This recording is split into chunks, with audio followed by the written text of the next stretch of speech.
2014년이 들어서면서 계속해서 레디컬이라고 하는 주제로 말씀을 나누고 있습니다. 오늘 세 번째 말씀이 될 텐데, 이스라엘의 왕들을 바라보며 정말 우리들의 삶의 주인이 누구인가를 점검하고 있습니다. 제가 첫날 말씀을 시작하면서 여러분들에게 부탁을 드렸습니다. 이 말씀을 잘 이해하기 위해서 여러분들이 사무엘상하, 열왕기상하, 역대기상하를 묵상하며 가면 좋겠다. 다 잘 하고 계시죠? 그렇죠? 꼭 따라 하세요. 앞으로 더 많이 남아 있습니다. 한 15번 정도 시리즈로 지나가는데, 여러분들이 이번 기간 동안 이 부분을 잘 공부하고 나가면 여러분들에게 도움이 많이 되리라고 생각합니다. 성경 묵상하시겠죠?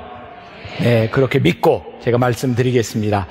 오늘 세 번째 왕은 솔로몬에 대한 이야기입니다.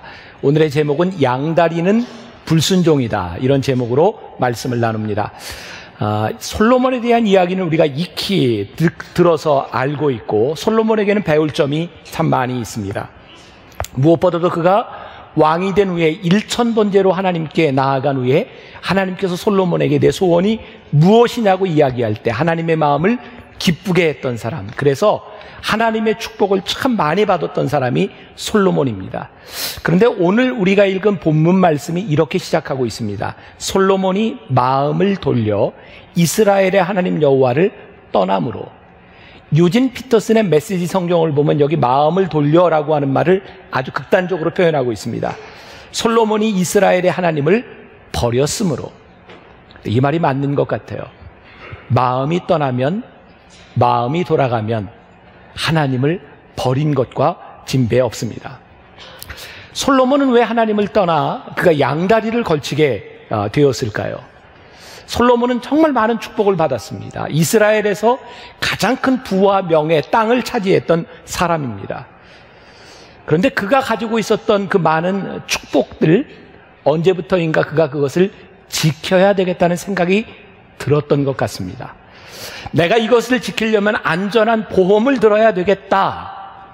오늘 예배드리는 여러분들 보험을 몇 개쯤 들고 계십니까?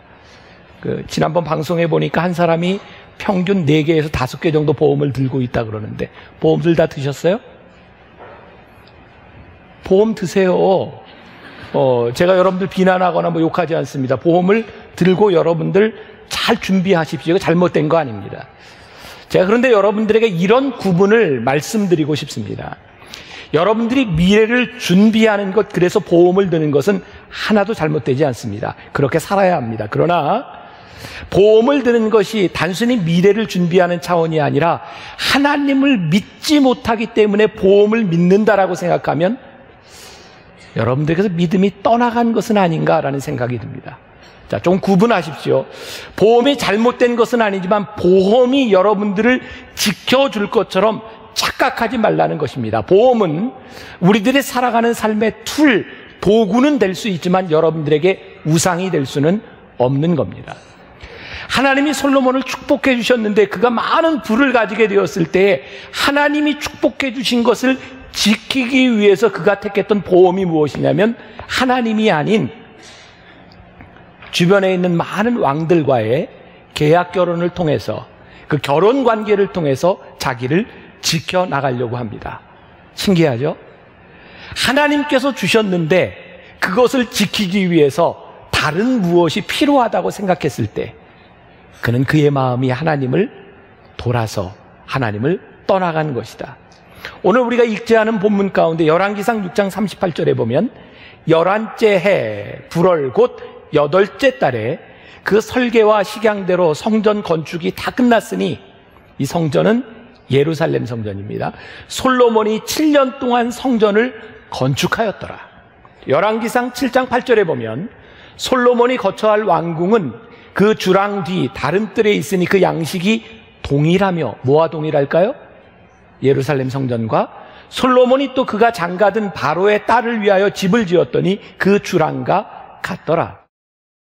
다윗에게도 허락하지 않았던 성전을 건축하도록 하신 하나님, 이건 솔로몬에게 굉장히 큰 축복이었습니다. 얼마나 영광스러운 일이겠습니까? 그런데 솔로몬이 영광스러운 일을 하면서 동일하게 다른 일을 합니다. 자기를 위해서 똑같은 집을 지을 뿐만 아니라 바로의 딸을 위하여 똑같은 것을 짓습니다. 참 재미있는 것은 솔로몬이 아무도 모르게 뜰 안에 왕궁을 짓고 바로의 딸을 위하여 집을 지었는데, 아마 아무도 모르리라고 생각했을지 모르지만 하나님께서는 가장 깊은 곳에서 일어나고 있는 그 일을 알고 계셨습니다. 전후에 어느 것이 문제인지 모르겠습니다. 솔로몬이 진짜 믿음을 가지고 성전 건축을 시작했는지 아닌지 알 바가 없습니다. 그러나 한 가지 분명한 건 이런 거죠. 여러분들, 갑자기 남편이 안 하던 짓을 하면서 아내에게 잘할 때 되게 바람필 때라고 합니다. 혹시 갑자기 남편이 잘하고 있다 그러면 좀 조심하십시오. 왜냐하면 죄책감도 들고 그래서 잘하려고 하는 경향이 있다는 거죠. 솔로몬이가 성전을 짓습니다. 근데 성전을 짓는 순간 솔로몬의 마음이 순전했던 것이 아니고 다른 두 개의 궁전을 짓습니다. 어쩌면 그는 성전을 지으면서 내가 하나님께 이렇게 잘한다라고 생각하며 그가 하고 싶은 일, 그런 양다리를 걸치고 있었는지 모르겠습니다. 양다리를 걸치는 이유, 그가 양다리를 걸침으로 인하여 그에게 이제 패망이 시작되는데, 이 무너짐은 외부의 적의 문제가 아니라 내부에서 일어나는 믿음의 문제라고 성경은 그렇게 보고 있습니다. 처음에는 아무도 모르게 슬쩍 하면 될 일이라고 생각했을지 모르지만 그 결과가 무섭게 나타납니다. 열왕기상 11장 7절부터 8절까지 말씀해 보면, 모압에 가증한 그모스를 위하여 예루살렘 앞산에 산당을 지었고 또 암몬 자손에 가증한 몰록을 위하여 그와 같이 하였으며, 그가 또 그의 이방 여인들을 위하여 다 그와 같이 한지라. 그들이 자기의 신들에게 분향하며 제사하였더라. 처음엔 양다리로 시작했는데 이제 예루살렘 성전을 지은 솔로몬은 주변에 수천 개의 산당과 우상을 짓게 됩니다.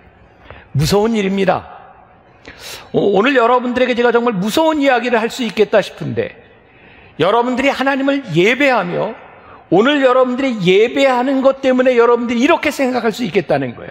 내가 예배를 드리며 하나님을 믿으며 세상 일도 잘할 수 있어. 우리가 처음에는 이렇게 양다리를 걸치고 있었을지 모르지만 이 양다리가 결국에는 여러분들의 삶에 수없이 많은 우상들을 만들어낼 수도 있다는 겁니다. 하나님이 우리들의 삶의 주인임을 인정하지 않는 이것도 하고 이것도 잘할 수 있다고 하는 것은 굉장히 무서운 일입니다. 성경은 우리들에게 이야기합니다. 두 주인을 겸하여 섬길 수 없느니라. 여러분들이 예배도 드리고 세상 일도 잘할 수 있다가 아니라 내 삶의 주인이 하나님이기 때문에 내 삶의 주인이신 하나님으로 인하여 세상 일을 잘할 수 있을 때에 우선순위가 세워지는 것이지, 이것도 하고 이것도 할 수 있다고 하는 것은 우리들이 불순종과 타락으로 가는 길이라고 성경은 우리들에게 보여주고 있습니다. 양다리의 무서운 것은요, 우리로 하여금 불순종으로 이끌어낸다는 겁니다. 우리가 왕의 이야기 첫 번째 시간 사울에 대한 이야기를 했습니다. 사울은 정말 위대한 사람이었고 왕이 될 만한 사람이었습니다. 그가 죄를 짓습니다. 사무엘 선지자를 통해서 하나님께서 그의 죄를 지적합니다. 근데 그 말을 듣지 않습니다. 하나님이 사울 왕을 버리셨습니다. 다윗이 왕이 되었습니다. 위대한 왕입니다. 그런데 그는 사울과 솔로몬보다 더 추악한 죄를 짓습니다. 간음하고 그의 남편을 죽이고, 나단 선지자를 통해 하나님께서 다윗의 죄를 추궁하십니다. 다윗은 울면서 철저하게 회개하고 눈물을 흘립니다. 하나님이 다윗을 버리지 않으셨습니다. 솔로몬, 그에게도 동일한 일이 일어났습니다. 그가 하나님에게서 마음이 떠났습니다. 근데 하나님께서 솔로몬을 그냥 버리지 않으셨습니다. 오늘 열왕기상 11장 9절에서 10절까지 다시 한번 우리들이 봉독해 봅니다. 솔로몬이 마음을 돌려 이스라엘의 하나님 여호와를 떠남으로 여호와께서 그에게 진노하신지라. 여호와께서 일찍이 2번이나 그에게 나타나시고 그 일에 대하여 명령하사 다른 신을 따르지 말라 하셨으나 그가 여호와의 명령을 지키지 않았으므로. 솔로몬이 부와 명예를 가지기 시작하며 권력을 가지기 시작하며 하나님이 그의 눈에 보이지 않았던 것 같습니다. 전무후무한 부귀영화로 인해서 하나님을 두려워하지 않게 되었습니다. 근데 하나님은 솔로몬에게 2번씩이나 나타나셔서 너 그러지 말아라 라고 경고하셨습니다. 오늘 제가 아주 중요한 말씀을 여러분들에게 드립니다. 신앙인에게 중요한 것은 믿음의 시작뿐만 아니라 믿음의 결과가 좋아야 된다는 것입니다. 사실 제가 오늘 말씀을 전하면서 이 말씀을 준비하면서 저에게 가장 큰 두려움이 뭔지 아십니까? 하나님, 만나교회에 저를 목사로 이 강단에 세워졌을 때의 그 모습으로 이 강단을 내려가도록 저를 지켜주십시오. 여러분들이 하나님 앞에 불리움을 받았던 그 모습 그대로 여러분들의 삶을 마감할 수 있도록 하나님 우리들의 신앙을 지켜주십시오. 우리가 버림받는다고 하는 것처럼 비참한 일이 없어요. 앞으로 6개월 동안 저희 교회에서는 M비전이라고 하는 다음 세대 비전에 대한 일들을 해나갑니다. 10년 전 제가 만나 비전 2020이라고 하는 우리 교회가 나아가야 될 길을 만들 때에 저에겐 두려움이 있었습니다. 하나님, 저에게 꿈이 있는데 이것을 만들어갈 만한 힘이 저에겐 없습니다. 그래서 기도했고 교인들에게 뜻을 물었고 함께 만나 공동체의 비전을 만들고 10년 동안 하나님이 꿈같이 역사하셨습니다. 지금 이 시점에서 저를 보았습니다. 너무나 좋은 교회, 너무나 좋은 교인들, 너무나 잘 도와주신 장로님들, 저는 어디 가든지 이런 얘기합니다. 만나교회 목사처럼 행복한 목사가 이 세상에 누가 있겠는가? 여기에서 목회하는 것처럼 행복한 목사가 어디 있겠는가? 근데 저에게 찾아온 두려움이었습니다. 무엇이든지 할 수 있는 환경이 되어 있는데 하나님, 이 좋은 환경 가운데서 제가 하고 싶은 일을 한다면 얼마나 무서운 일이겠습니까? 그래서 물어야 되겠다고 생각했습니다. 하나님의 지혜를 묻고 여러분들의 생각을 묻고 제가 따라가는 사람이 되어야 되겠다는 생각을 했어요. 우리들이 잘 되면, 우리들이 성공했다고 생각하면, 우리는 무엇을 가졌다고 생각하면 하나님이 눈에 보이지 않기 때문에 우리들이 불순종하며 타락할 때가 많이 있는 것 같아요. 지난 주간에 제가 읽었던 책 중에 스티브 파라가 쓴 삶의 마지막까지 쓰임받는 하나님의 사람이라는 책에 1945년 혜성처럼 등장했던 미국의 영적 거장 3명 이름이 나옵니다. 20대 중반.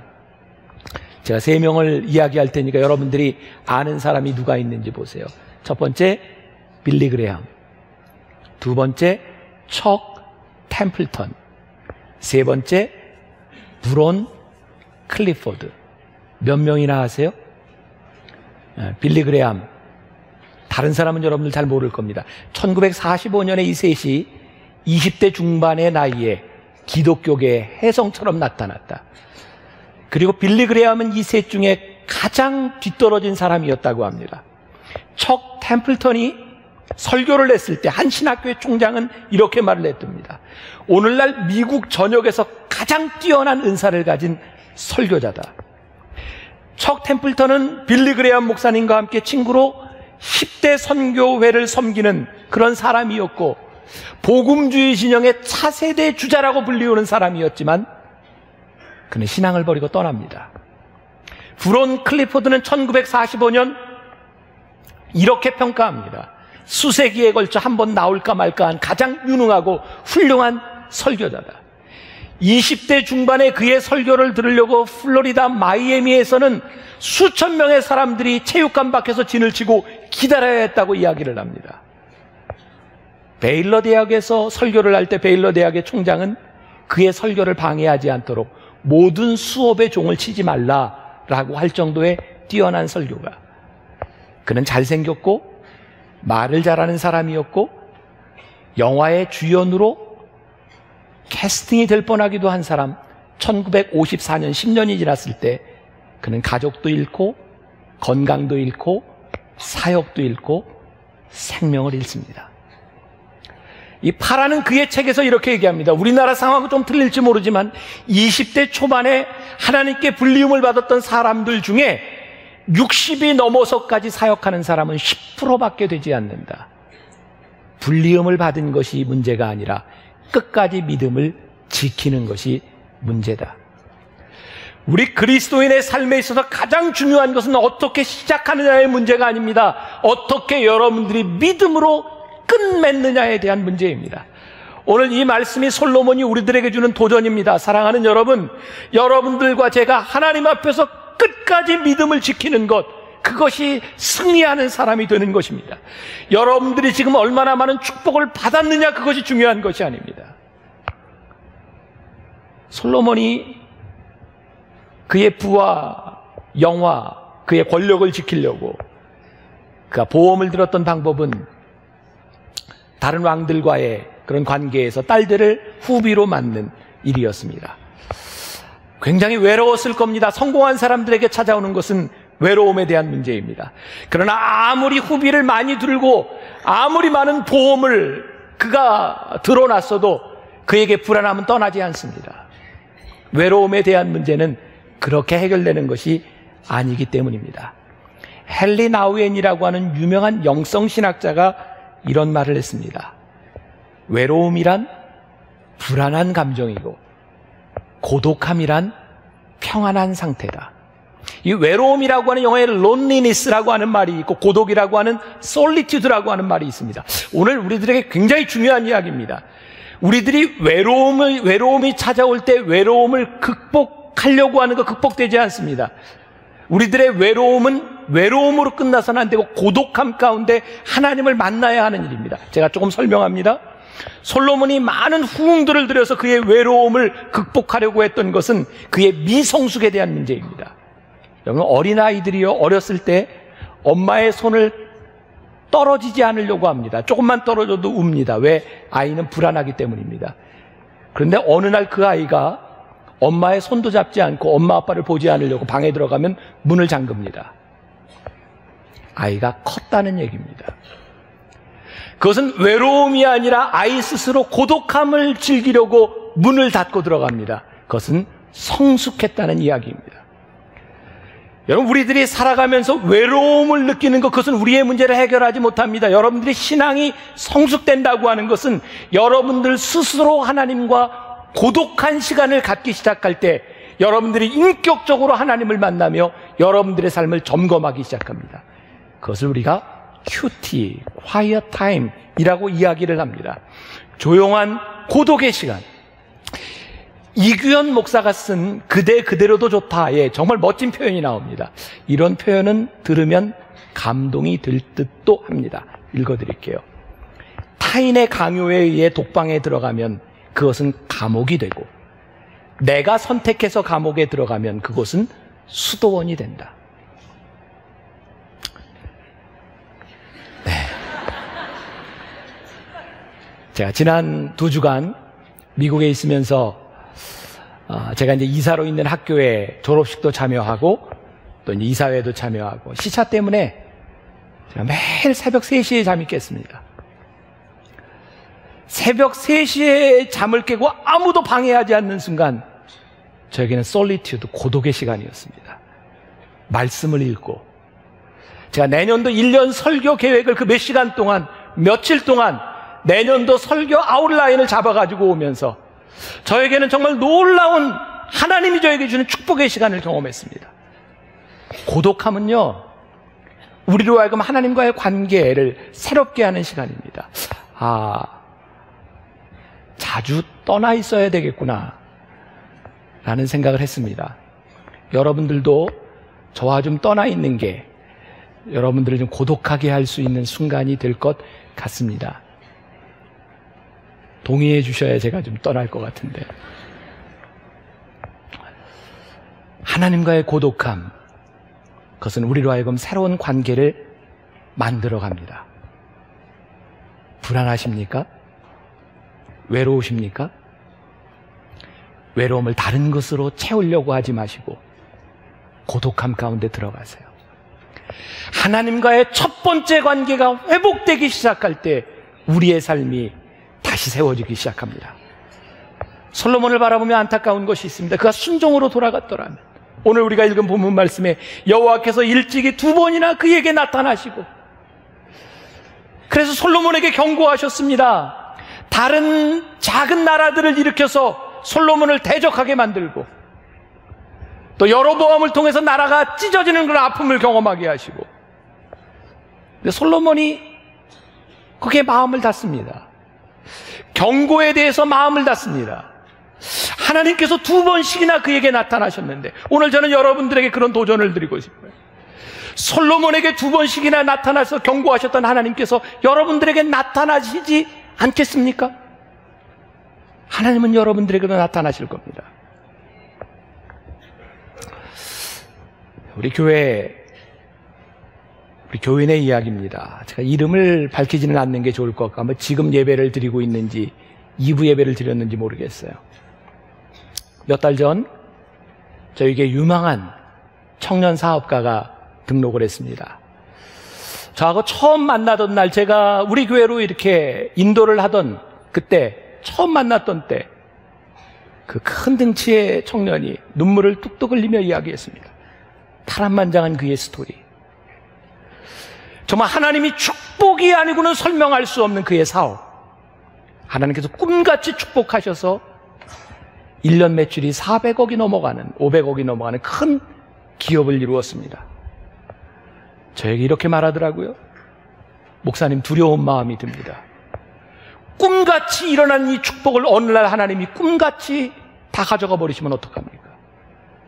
제가 이런 축복을 누리기 전에는 그냥 제가 버는 것들 하나님을 위해서 쓸 수 있다고 생각했습니다. 그런데 이 큰 축복 앞에서 두려움이 저에게 다가오기 시작했습니다. 사업을 통해 신앙적으로 살기를 원했고, 세상적인 방법으로 즐기는 것보단 하나님의 뜻대로 살기를 원했던 이 청년은요, 딱 한 가지, 유일하게 하나님 이것만은 허락해 주세요.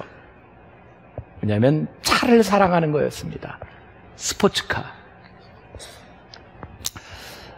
몇 달 전 그 회사에서 기부하는 그런 물품을 제가 받고 그렇게 기도하는 그런 행사 때문에 그 회사를 찾아가게 되었는데, 교회로 와서 저를 자기가 태워가겠다 그러더라고요. 저를 태우러 온 차는 스포츠카였습니다. 벤틀리라고. 그냥 아는 척 하세요. 좋은 차입니다. 벤틀리. 그 스포츠카를 타고 가면서 제가 제 꿈을 이야기했습니다. 나는 언젠가 한번 꼭 해보고 싶은 게 있는데, 독일의 아우토반에 가서 나는 스포츠카 람보르기니를 한번 몰아보는 게 꿈이다. 이 청년이 얘기합니다. 목사님, 저 람보르기니 있습니다. 예배를 마치고 서울에 있는 회사에 갔을 때 갔더니 그 앞에 람보르기니를 딱 세워놓고, 목사님 운전하세요. 그래서 서울에서 이 수서고속도로를 타고 제가 람보르기니를 운전하고 왔습니다. 이 스포츠카는요, 이게 손으로 조절하는 것 때문에 굉장히 정말 땀을 흘리면서 운전을 하는데, 이 수서간 고속도로 올 때 빵 하고 오는데, 정말 제가 교회 앞에까지 딱 스포츠카를 타고 딱 왔는데 그것만으로 저에게 채워지질 않았습니다. 우리 1월에 한번 다시 만나지. 그래서 1월에 새벽 3시에 출발해서 부산에 가서 해장국 먹고 돌아오면 아침을 볼 수 있겠다. 한 2시간 반이면 가지 않겠습니까? 스포츠카로. 그날이 다가오는데 오늘 갑자기 연락이 되지 않았고, 들리는 소식은 차 사고가 났다는 거였어요. 사진에 찍힌 그 람보르기니는 폐차가 되었습니다. 사람이 산 게 기적입니다. 저에게 이렇게 고백을 하더라고요. 제가 사업을 하면서 다 내려놓아도 차만은 양보할 수 없다고 그렇게 생각했는데, 하나님이 그것도 저에게 내려놓으라고 하시네요. 내가 포기할 수 없었던 그것도 내려놔야 순종이라고 말씀하시네요. 그래서 목사님 내려놓습니다. 그 사람이 내려놓는 바람에 제 꿈도 날아갔습니다.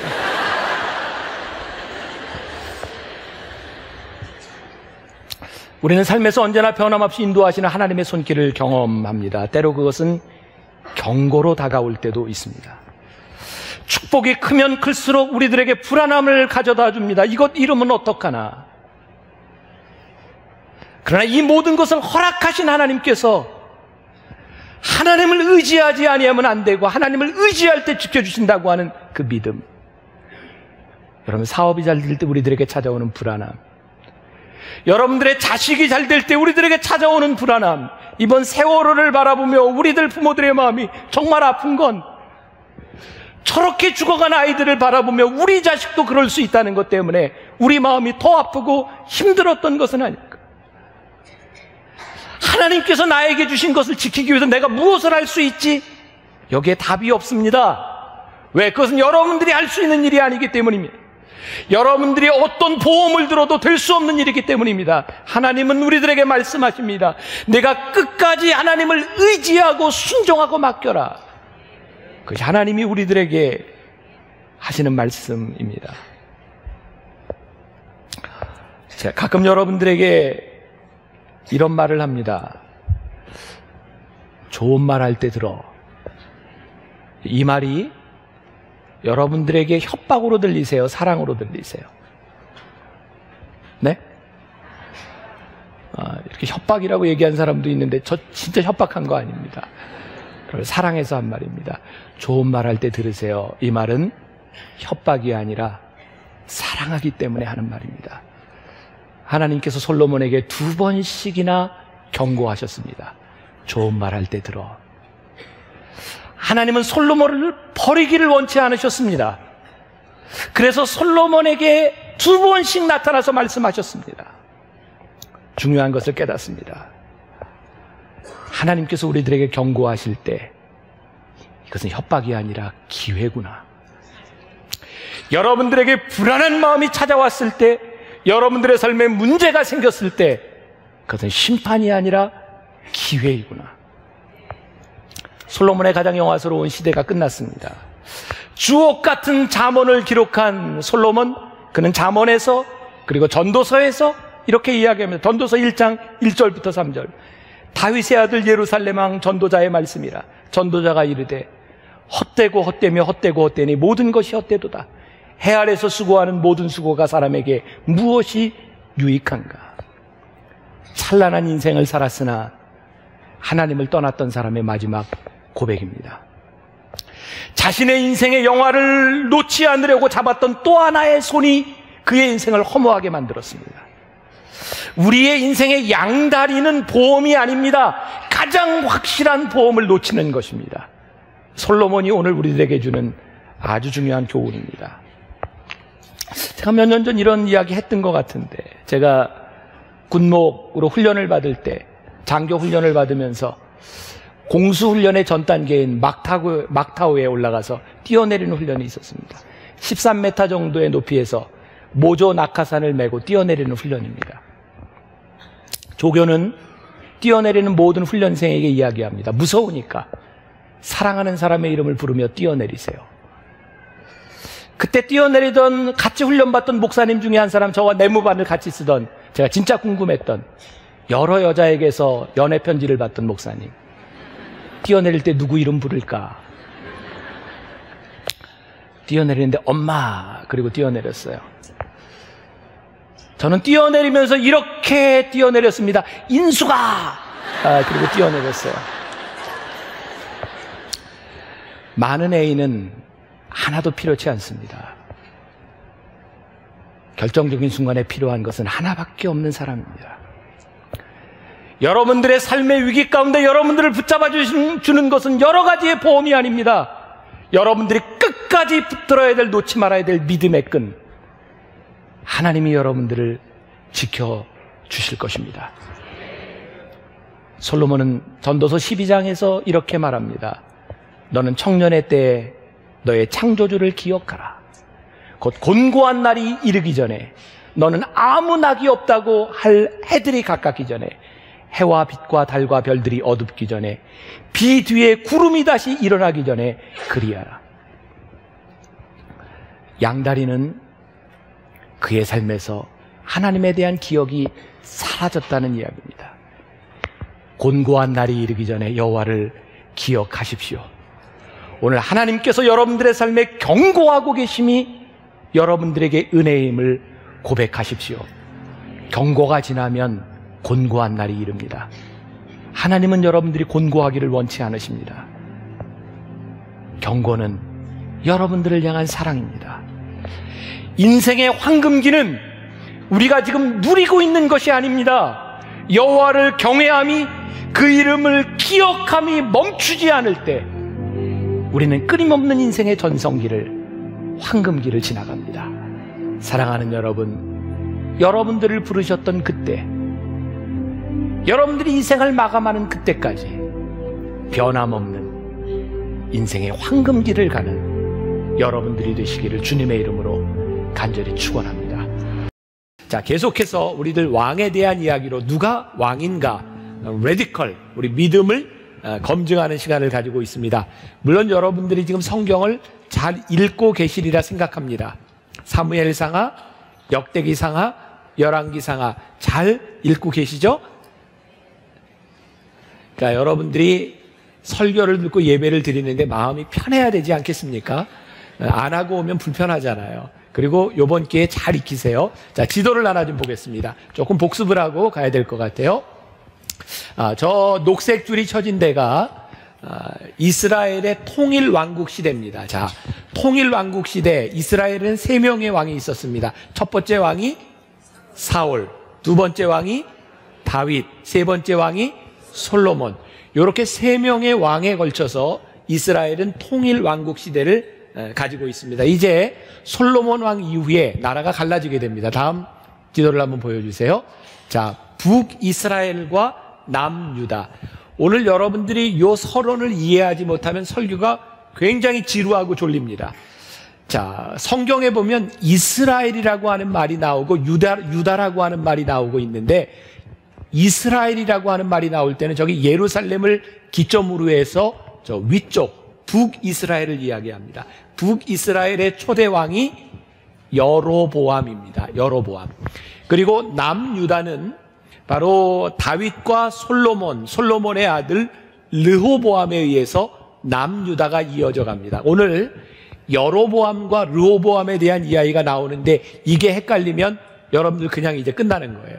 자, 북이스라엘은 누구? 여로보암.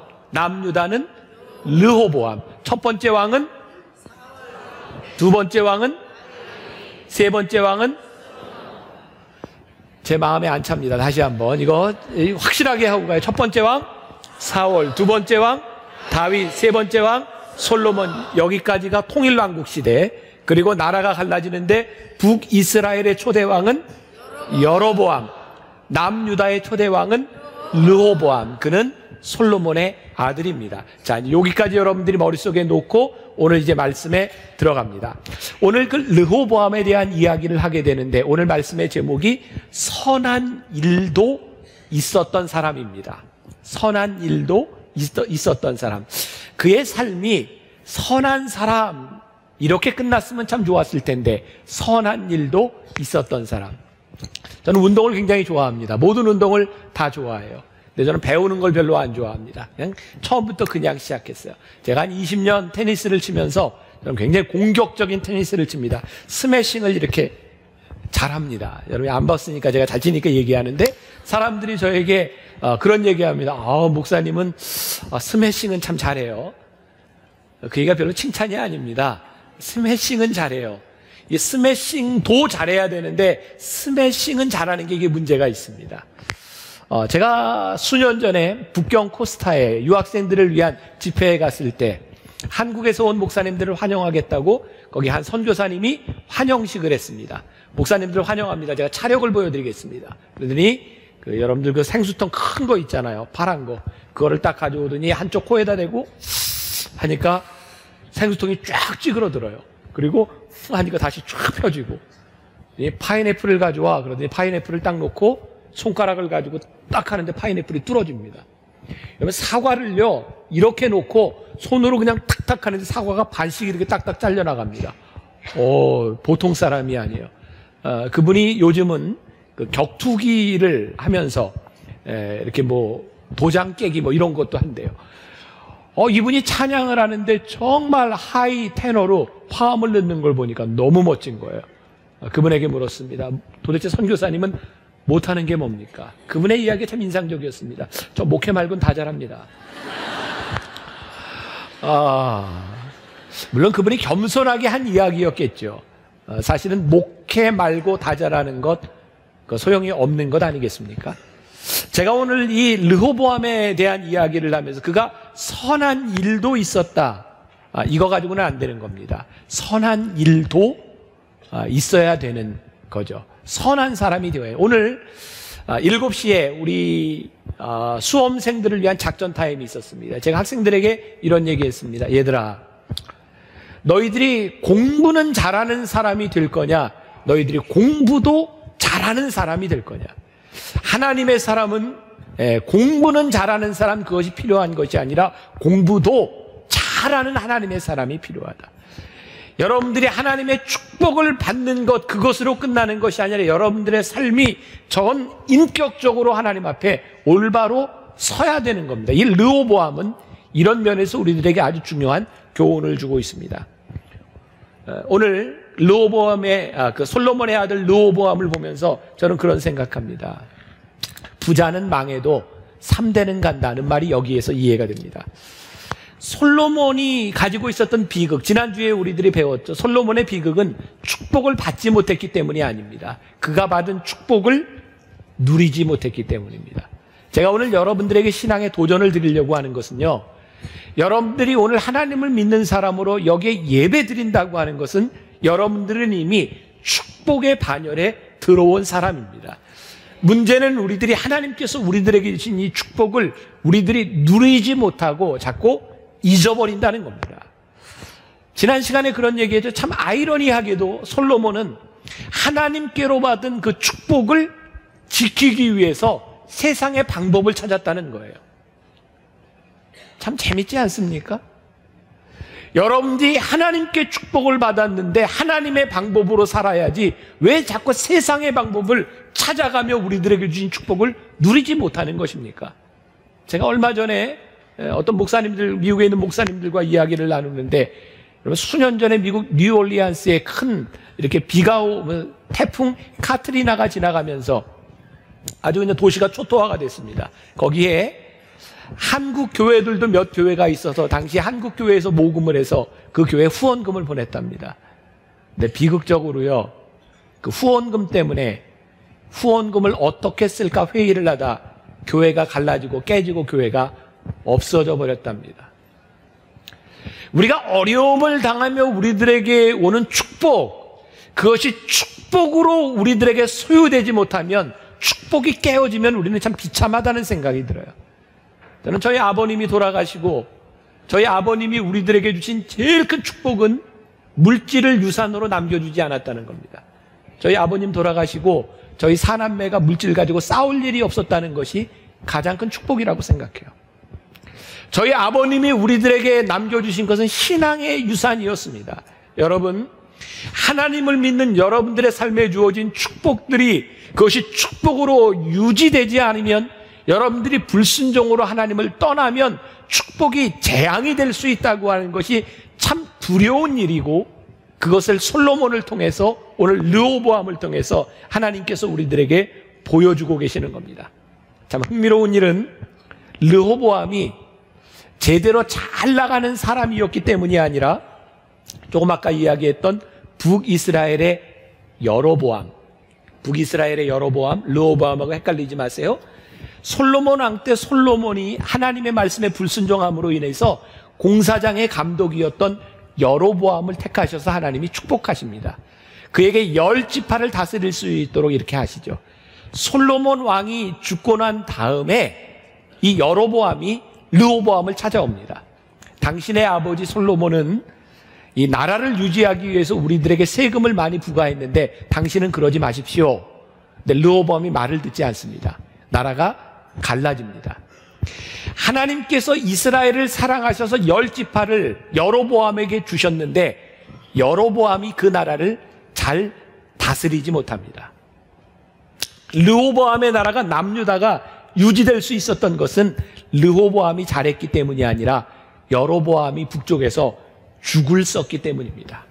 여러분, 역대하 10장 16절에 보면 그 상황을 이렇게 표현하고 있어요. 온 이스라엘은 왕이 자기들의 말을 듣지 아니함을 보고 왕에게 대답하여 이르되 지금 온 이스라엘이라고 하는 것은 북쪽 이스라엘 사람들이 온 거예요. 왕은 르호보암입니다. 우리가 다윗과 무슨 관계가 있느냐? 이새의 아들에게서 받을 유산이 없도다. 이스라엘아, 각각 너희의 장막으로 돌아가라. 다윗이여, 이제 너는 내 집이나 돌보라 하고 온 이스라엘이 그들의 장막으로 돌아가니라. 그래서 나라가 깨어지게 된 거죠. 그런데 오늘 본문이 이렇게 시작합니다. 1절에 르호보암의 나라가 견고하고 세력이 강해짐에, 여기까지만 먼저 봅시다. 르호보암이 잘못했고 여로보암이 북쪽으로 올라갔고 나라가 깨어졌는데 르호보암의 나라가 견고하고 세력이 강해졌다고 이야기를 합니다. 그리고 강해진 그 나라 가운데서 르호보암이 하나님을 버립니다. 자, 그게 이제 오늘 시삭과의 전쟁에 대한 이야기입니다. 제가 지금 여러분들이 저와 함께 지금 잘 따라가고 있는지 지금 표정을 보니까 좀 궁금합니다. 지금 이해가 여기까지 되셨어요? 자, 여로보암과 르호보암 이해가 되셨죠? 르호보암이 제대로 된 왕이 아니었는데도 불구하고 북쪽에 여로보암이 죽을 써서 르호보암의 나라가 강력해졌다는 거예요. 자, 르호보암의 나라가 유대가 강력해질 수 있었던 두 가지 이유 다시 정리합니다. 첫 번째는 하나님께서 르호보암을 보신 것이 아니라 르호보암의 할아버지 다윗의 믿음을 보셨습니다. 여러분들 가운데는 지금 모태신앙을 가진 분도 있고요. 여러분들 아버지의 할아버지, 그 할아버지의 믿음을 여러분들이 가진 분이 있습니다. 여러분 잘 들으십시오. 여러분들이 신앙생활을 제대로 하고 있지 못함에도 불구하고 하나님이 여러분들을 심판하지 않으시고 여러분들을 축복해 주시는 것은 여러분들 윗대의 기도와 그들의 믿음을 하나님이 보셨기 때문이라는 말씀입니다. 아직 한국교회가 이렇게 세워진 이유는 우리 윗세대의 믿음의 선진들의 피와 그들의 헌신이 있었기 때문에 하나님께서 이 한국교회를 버리지 아니하시고 하나님이 붙들고 계시다는 사실입니다. 다른 하나는 르호보암이 잘난 것은 없으나 하나님께서 여로보암에게 기회를 주셨는데 여로보암이 죽을 썼기 때문에 반사 이익을 얻고 있다 이 말이에요. 자, 역대하 11장 13절부터 15절 여로보암에게 기회를 줬으나 여로보암이 기회를 활용하지 못한 이야기가 나옵니다. 같이 한번 봉독해 보죠. 온 이스라엘의 제사장들과 레위 사람들이 그들의 모든 지방으로부터 르호보암에게 돌아오되 레위 사람들이 자기들의 마을들과 산업을 떠나 유다와 예루살렘에 이르렀으니 이는 여로보암과 그의 아들들이 그들을 해임하여 여호와께 제사장의 직분을 행하지 못하게 하고 여로보암이 자기 산당과 수렴소 우상과 자기가 만든 송아지 우상을 위하여 친히 제사장들을 세움이라. 자, 이해가 되시죠? 여로보암이 하나님이 기회를 주셨는데 우상을 숭배한 거예요. 그래서 레위인들과 제사장들이 여로보암을 버리고 유다로 오게 된 것입니다. 신실한 사람들이 옮겨와 하나님의 축복을 받게 됩니다. 자, 제가 조금 위험한 얘기일지는 모르지만 하나님께서 분명히 저에게 주셨던 생각을 여러분들에게 전하려고 합니다. 우리 만나교회 지금 대한민국 교회 중에 몇 안 되는 잘 나가는 교회 중에 하나입니다. 여러분 그거 인정하십니까? 분당에 하나님께서 정말 놀랍게 축복하셨어요. 만나교회, 지구촌교회, 분당 우리교회, 할렐루야 교회, 지금 대한민국에서 소위 분당을 소위 성지라고 이야기할 만큼 좋은 교회들이 참 많이 있습니다.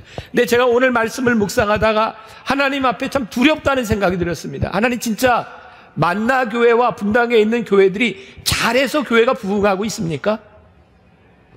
아무리 생각해도 그렇게 이야기하기가 부끄럽고요. 지금 대한민국에 있는 너무나 많은 교회들의 문제들 가운데서 우리가 지금 예배드리고 있는 이 교회도 반사 이익을 받고 있는 것이지 우리들이 하나님 앞에 내세울 수 있는 것이 무엇인가라는 생각이 들었어요. 여러분 하나님께서 유다를 축복하신 이유가 뭔지 아십니까? 북이스라엘에 신실했던 사람들이 남유다로 와서 그들이 하나님을 섬기기로 작정했을 때 르호보암의 부족함에도 불구하고 그 남유다를 지켜주셨습니다. 저는 오늘 그런 생각합니다. 하나님, 지난 수년 동안 만나교회에 참 많은 사람들이 왔습니다. 제가 새가족 애찬을 할 때마다 정말 마음이 아팠던 것은 만나교회를 찾아왔던 많은 교인들이 새가족 애찬 시간에 눈물을 흘린 일이었습니다. 자기가 섬기던 교회를 떠나올 수밖에 없었던 그 아픔 때문에 눈물을 흘리는 교인들을 바라보며 하나님께서 저에게 다른 생각을 주셨어요. 저는 우리 교회가 하나님을 믿지 않는 사람들을 위해서 어떻게 전도하고 믿지 않는 사람들이 들어와서 어떻게 신앙생활할까, 그게 초점이라고 생각을 했는데, 오늘날 한국교회 하나님께서 주신 소명 중에 하나는 그들의 신실함을 지키기 위해서 떠도는 사람들, 그들의 신실함을 지키기 위하여 예배할 곳을 찾는 사람들에게 좋은 교회가 되고 그 교인들을 돌보는 것, 이거 하나님께서 이 시대에 우리들에게 주신 또 하나의 사명일 수 있겠다. 제가 이런 이야기를 하는 것이 조심스럽습니다. 왜냐하면 어떤 교회들은 문제들로 인해서 어려움을 겪고 있는데, 우리가 부흥하고 있다고 하는 것을 우리들이 어떻게 설명하고 이것을 우리들이 좋다고 즐길 수 있는 것인가? 제가 여러분들에게 그런 이야기를 드리는 것이 아닙니다. 하나님께서 르호보암을 신실한 사람들을 통해서 세우게 하셨다면 오늘 여러분들 가운데 믿음을 찾아 방황하던 사람들, 그 사람들에게 이 교회가 믿음을 이어갈 수 있는 신실함의 터전이 될 수 있도록 하나님 기존의 우리 만나교회 교인들과 부족한 종을 하나님 붙잡아 주시옵소서. 그래서 이 교회가 세워지고 이 교회로 인해서 이 민족이 세워질 수 있는 그 일을 우리들이 해야 될 터인데, 르호보암을 보니까 자기가 잘해서가 아니라 여로보암 때문에 반사 이익을 이었던 그를 축복해 주셨는데, 그 축복 가운데 르호보암이 여호와를 버렸다라고 되어 있습니다. 여호와의 율법을 버렸다. 우리는 르호보암을 바라보며 이렇게 이야기합니다. 그는 실패한 사람이었다. 그에게 선한 일도 있었지만 그에게 어떤 일이 있었느냐가 중요한 것이 아니라 결국은 그가 어떤 사람이었는가, 역사는 그렇게 평가하고 있다는 사실입니다. 저는 그래서 두렵습니다. 하나님 만나 교회에 어떤 선한 일도 있었다라고 기록되는 것이 아니라 하나님께서 끝까지 쓰시는 교회가 되어야 되고, 오늘 여기 예배드리는 여러분들의 삶 가운데 선한 일도 있었다고 기록되는 사람이 아니라 끝까지 신실하게 쓰임받는 사람이 되어야 하지 않겠는가. 성경에 보면 성경에 나오는 인물들 중에 70%는 실패한 사람들의 이야기입니다. 단지 30%만이 하나님 앞에 끝까지 쓰임받았던 사람들입니다. 오늘 우리들에게 중요한 것, 우리들이 하나님 앞에 보아야 될 것을 올바로 보는 사람이 되었으면 좋겠다. 오늘 우리들에게 시력이 아닌 실력이 있는 사람이 되었으면 좋겠다. 르호보암은 그의 욕망 앞에서 무너집니다. 욕망에 무너지는 사람은요, 눈앞에 있는 것을 바라보며 다음 세대를 넓은 것을 보지 못하기 때문입니다. 그래서 오늘 여러분들에게 이런 도전을 주고 싶어요. 사랑하는 여러분, 여러분들 지금 여러분들에게 일어나는 일들을 바라보며 절대로 욕망에 무릎 꿇는 사람이 아니었으면 좋겠습니다. 제가 오늘 수험생들에게 이런 이야기를 냈어요. 얘들아, 목사님도 내 자식들에게 그런 이야기를 하고 후배 목사님들에게 하는 이야기인데, 너희들이 지금 해야만 되는 일을 하면 너희들이 하고 싶은 일을 할 때가 온다. 그러나 너희들이 하고 싶은 일을 먼저 하면 하나님이 너희를 쓰실 수가 없단다. 사랑하는 여러분, 여러분들이 하나님 앞에 해야만 되는 일, 여러분들이 욕망에 무릎 꿇지 않는 사람들, 그 사람들이 돼야 하나님께서 여러분들을 쓰실 수 있다는 말이에요. 욕망에 넘어지지 않고 말씀에 서서 여러분들의 삶을 바라볼 수 있어야 여러분들이 보아야 할 것을 볼 수 있다는 말씀이에요. 여러분, 돼지는요, 도살장으로 끌려갈 때 억지로 끌려가지 않는다는 거 아십니까? 돼지가 꽤 힘이 셉니다. 억지로 끌고 가려면 무척 힘듭니다. 그러니까 돼지를 끌고 갈 때는 그렇게 안 되잖아요. 앞에다가 돼지 좋아하는 거 이렇게 걸고 이렇게 가면요, 돼지들이 좋아서 따라간답니다. 그게 욕망에 끌려가는 삶입니다. 여러분들이 욕망에 끌리면 앞을 보지 못합니다. 성경에 이 스캔달이라고 하는 말이 나옵니다. 스캔달리조라고 하는 히라보는 걸려 넘어지다라고 하는 말입니다. 여러분들, 이 땅에 많은 사람들이 스캔달에 넘어집니다. 그런데요, 스캔달, 그 장애물 때문에 넘어지는 것이 아니라 장애물의 위험성을 보지 못하기 때문입니다. 하나님의 사람들은요, 이 땅 위에 살아가면서 늘 장애물을 경험합니다. 그런데 넘어지지 아니하고 그것을 딛고 일어서는 사람이 하나님의 사람입니다. 제가 어제 남성들 성경 공부를 하면서 그런 고백을 했습니다. 죄송합니다. 제가 이런 얘기하면 여러분들이 어떻게 생각할지 모르지만 이곳에 있는 남자들 스스로 생각해 보세요. 여러분들 진짜 예쁜 여자가 여러분들 유혹하면 안 넘어갈 자신이 있으십니까? 왜 여자가 아니라고 대답해요? 남자가 대답을 해야지. 저 솔직하게 얘기해서 저 예쁜 여자가 유혹하면 저 안 넘어갈 자신 없습니다. 제가 지금 제일 감사한 건 뭔지 아십니까? 지금까지 하나님이 저를 지켜주셨고 제가 유일하게 예쁜 여자 하나에게 넘어갔다는 겁니다. 그래서 제가 오늘 여기에 서서 이렇게 얘기할 수 있는 것이 너무나 감사한데 저 스스로 저 자신에 대하여 자신이 없는 사람입니다. 그래서 하나님 앞에 제 욕망과 제 앞에 있는 많은 스캔들, 나를 넘어지게 할 수 있는 것에서 하나님 나를 지켜달라고 기도하지 않으면 내가 나를 어찌할 수 없는 사람인 것을 내가 너무나 잘 알고 있습니다. 제가 오늘 여러분들에게 그런 도전을 드리고 싶어요. 사랑하는 여러분, 여러분들이 아무리 신앙생활을 잘해도 여러분들 앞에 걸림돌은 늘 존재합니다. 문제는 여러분들이 넘어지지 말아야 된다는 사실입니다. 르호보암은 하나님께서 그를 지켜주셨으나 그가 넘어집니다. 그가 왕이 된 지 5년이 되었을 때 일어난 일이 오늘 본문 말씀의 이야기입니다. 처음에는 위기를 잘 극복하고 잘 지나가는 것 같았는데 그가 여호와의 율법을 버림으로 인하여 하나님이 그를 심판하십니다. 어떤 사람이 이런 이야기를 했습니다. 생각하며 잘 들으세요. 예수님은 구름을 타고 오시고 사단은 틈을 타고 온다. 예수님은 구름 타고 오시고 사단은 틈을 타고 옵니다.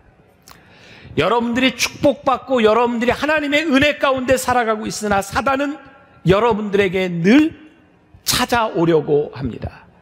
이제 5년이 되었을 때 하나님을 버린 그 이스라엘의 유대의 애굽왕 시삭이 쳐들어옵니다. 당시에 애굽은 신흥 강대국입니다. 여러분, 이스라엘이 여기 있고요, 애굽이 여기 있습니다. 금방 올라옵니다. 북이스라엘 10개 지파가 있습니다. 여기 굉장히 기적적인 일인데요, 10개 지파가 그렇게 강한 나라고 두 족속에 비해서 애굽이 신흥 강대국인데 지난 3년 동안 5년 동안 그들이 유다를 침범하지 않은 이유가 무엇일까요? 오늘날처럼 국제조약기구가 있고 나토가 있고 유엔이 있고 이렇게 견제하는 그런 국제정세가 아니라 힘 있으면 가서 쳐버리면 되는 그런 상황 가운데서 이 양쪽의 강대국이 쳐들어오지 않은 이유가 무엇일까요? 이거 뭘로 설명합니까? 하나님이 지켜주신 것 말고 이거 뭘로 설명할 수 있습니까? 여러분들이 하나님 앞에 아직 신실하지 못함에도 불구하고 하나님이 여러분들에게 심판을 유보하셨다면 여러분들을 향한 하나님의 사랑과 여러분들의 선조들의 기도와 믿음을 보시며 하나님께서 여러분들을 지켜주신 것 말고는 여러분들이 설명할 방법이 없습니다.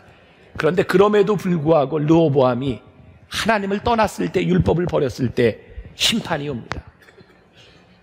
타락하는 전형적인 사람들의 모습, 하나님의 은혜가 보이지 않습니다. 저는 저희 가정에 하나님이 주신 제일 큰 축복, 저희 가족은 명절 때마다, 모일 때마다 부르는 찬송이 있습니다. 지금까지 지내온 것 주의 크신 은혜라. 한이 없는 주의 사랑 어찌 이루 말하랴. 자나깨나 주의 손이 항상 살펴주시고 모든 일을 주 안에서 형통하게 하시네. 저희 가정의 제일 소중한 믿음의 유산은 지금까지 지내온 하나님의 은혜를 저희가 찬송할 수 있다는 겁니다. 이 르호보암에게 있어서 문제가 뭐냐면 지금까지 지켜주신 하나님의 은혜를 기억하지 못하고 그가 하나님의 율법을 버렸다는 거예요. 오늘 우리가 읽지 못했지만 본문 9절에 보면 이렇게 말씀이 되어 있어요. 애굽왕 시삭이 올라와서 예루살렘을 치고 여호와의 전 보물과 왕궁의 보물을 모두 빼앗고 솔로몬이 만든 금방패도 빼앗은지라. 하나님의 심판이 임하면 한순간에 다 무너져 내리는 겁니다. 율법을 버렸다고 하는 것이 무엇일까요? 그가 하나님의 말씀을 무시했다는 겁니다. 그러면 성경은 우리들에게 끊임없이 이야기합니다. 하나님은 우리와 인격적인 만남을 갖기를 원하신다고. 여러분들이 하나님의 말씀을 무시하면 인격적인 관계가 깨어집니다. 하나님과의 관계가 깨어집니다. 우리 인간의 타락은 하나님의 말씀을 무시하며 하나님과의 인격적인 관계가 깨어지는 것입니다. 여러분, 한 나라의 왕이었던 르호보암이 하나님의 말씀을 무시하게 되었을 때에 온 민족이 르호보암의 모습을 따라합니다. 저는요, 개를 키우면서 참 많은 것을 깨닫게 됩니다. 개가요, 그 집에 누가 힘센지 잘 압니다. 우리 집 개가 제가 우리 집의 가장이라는 거 너무 잘 압니다. 그리고 개는요, 꼭 그 집안에 자기보다 밑에 사람 하나를 깔아두려고 합니다. 그래서 저희 집안에서는 저희 딸이 개한테 개 무시를 당합니다. 그리고 저는요, 개가 정말 얼마나 잘하는지 몰라요. 개도 주인과 힘을 합니다. 한 나라의 왕이 하나님을 버리면 그 민족이 왕을 따라갑니다. 여러분, 교회 안에서 영적인 지도자가 하나님의 말씀에 불순종하기 시작하면 온 교회가 불순종합니다. 하나님께서 이 땅에 세워주신 하나님의 교회가 하나님의 뜻대로 살지 못하면 세상이 이것을 너무나 잘합니다. 이게 얼마나 무서운 일인지 아십니까? 저는 요즘 깨닫게 된 것이 있습니다. 하나님이 르호보암을 붙들어 주셨던 것이 르호보암의 능력이 아니었던 것처럼 저는 요즘 대한민국을 바라보며 우리가 그동안 얼마나 자랑할 것이 없는 민족인가를 여실히 보게 하셨다는 거예요. 세월호 사건이 터지면서 우리가 깨닫게 된 게 우리 사회 곳곳에 아직 터지지 않았지만 터질 수밖에 없는 얼마나 많은 위험들이 존재하고 있는 것을 보면서 대한민국이라고 하는 이 나라가 정말 보잘것없는 나라구나. 그런데 대한민국이 여기까지 올 수 있었던 것을 하나님의 은혜가 아니고 하나님이 지켜주신 것 말고 이 나라와 이 민족을 위해 골짜기에서 기도하던 사람들 말고 이 대한민국을 어떻게 설명할 거냐는 거예요. 무서운 심판 우리들에게 옵니다. 하나님이 우리를 지켜주셨기 때문에 하나님의 은혜로 우리들이 여기에 존재하고 있다는 겁니다.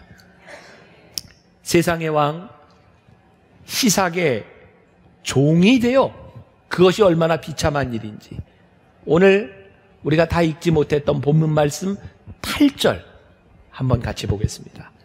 그러나 그들이 시삭의 종이 되어 나를 섬기는 것과 세상 나라를 섬기는 것이 어떠한지 알게 되리라 하셨더라. 너희들이 시삭의 종이 되면 그것이 어떤 것인지를 하나님이 알게 하셨다. 우리들이 착각하는 것이 있습니다. 우리는 우리의 마음대로 살면 자유로울 것이라고 생각합니다. 그런데 여러분들이 하나님의 말씀을 떠나 자유롭게 사는 순간 여러분들에게 자유가 찾아오는 것이 아니라 여러분들이 죄의 종이 됩니다. 르호보암이 그의 마음대로 하나님을 떠나서 내가 살 수 있으리라 생각했는데 그는 시삭의 종이 되어 얼마나 그의 삶이 비참한지를 하나님이 보게 하십니다. 마음대로 한 선택이었을지 모르지만 순결함을 잃어버린 가정은 가정에서 영적인 권위를 상실합니다. 마음대로 한 선택이었을지 모르지만 비도덕적인 방법으로 여러분들의 삶을 설계했다면 그 순간 여러분들은 거룩한 영향력을 상실하게 됩니다. 진리를 알지니 진리가 너희를 자유케 하리라. 진리를 알지 못하는 사람들은 진리를 떠나 내 마음대로 살면 자유로울지 알지만 마음대로 살아가는 순간 죄의 노예가 됩니다. 진리를 따라가는 것이 힘든 것 같지만 진리 가운데 서면 진리가 우리를 자유케 합니다. 이것이 복음입니다. 사랑하는 여러분, 르호보암을 보며 우리는 복음을 발견하게 됩니다.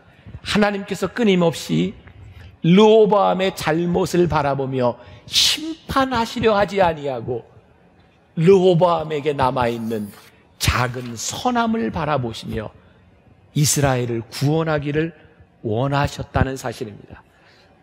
오늘 우리가 읽지 못한 본문 12절 말씀을 같이 한번 봉독해 보겠습니다. 르호보암이 스스로 겸비하였고 유다에 선한 일도 있으므로 여호와께서 노를 돌이키사 다 멸하지 아니하셨더라. 유진 피터슨의 메시지 성경에 보면 이렇게 표현하고 있습니다. 르호보암이 회개하였으므로 하나님께서 진노를 거두셨고 그를 완전히 멸하지 않으셨다. 유다의 선한 일도 벌어지고 있었으니 상황이 암담하지만은 않았다. 오늘 이 말씀을 보면 애굽의 왕 시삭이 쳐들어왔을 때에 솔로몬의 영화의 상징이었던 금 방패가 다 빼앗겨지고 그들은 놋 방패를 듭니다. 이게 무슨 말일까요? 여러분, 금 방패를 가졌다고 하는 말이 무슨 의미일까요? 전쟁에 나가서 금 방패를 가지고 전쟁을 할 수 있었을까요? 전쟁이 없었다는 말입니다. 이제 놋 방패를 만들었다고 하는 이야기는 사방의 적들로부터 치열하게 싸우지 않으면 안 되는 상황이었다는 말입니다.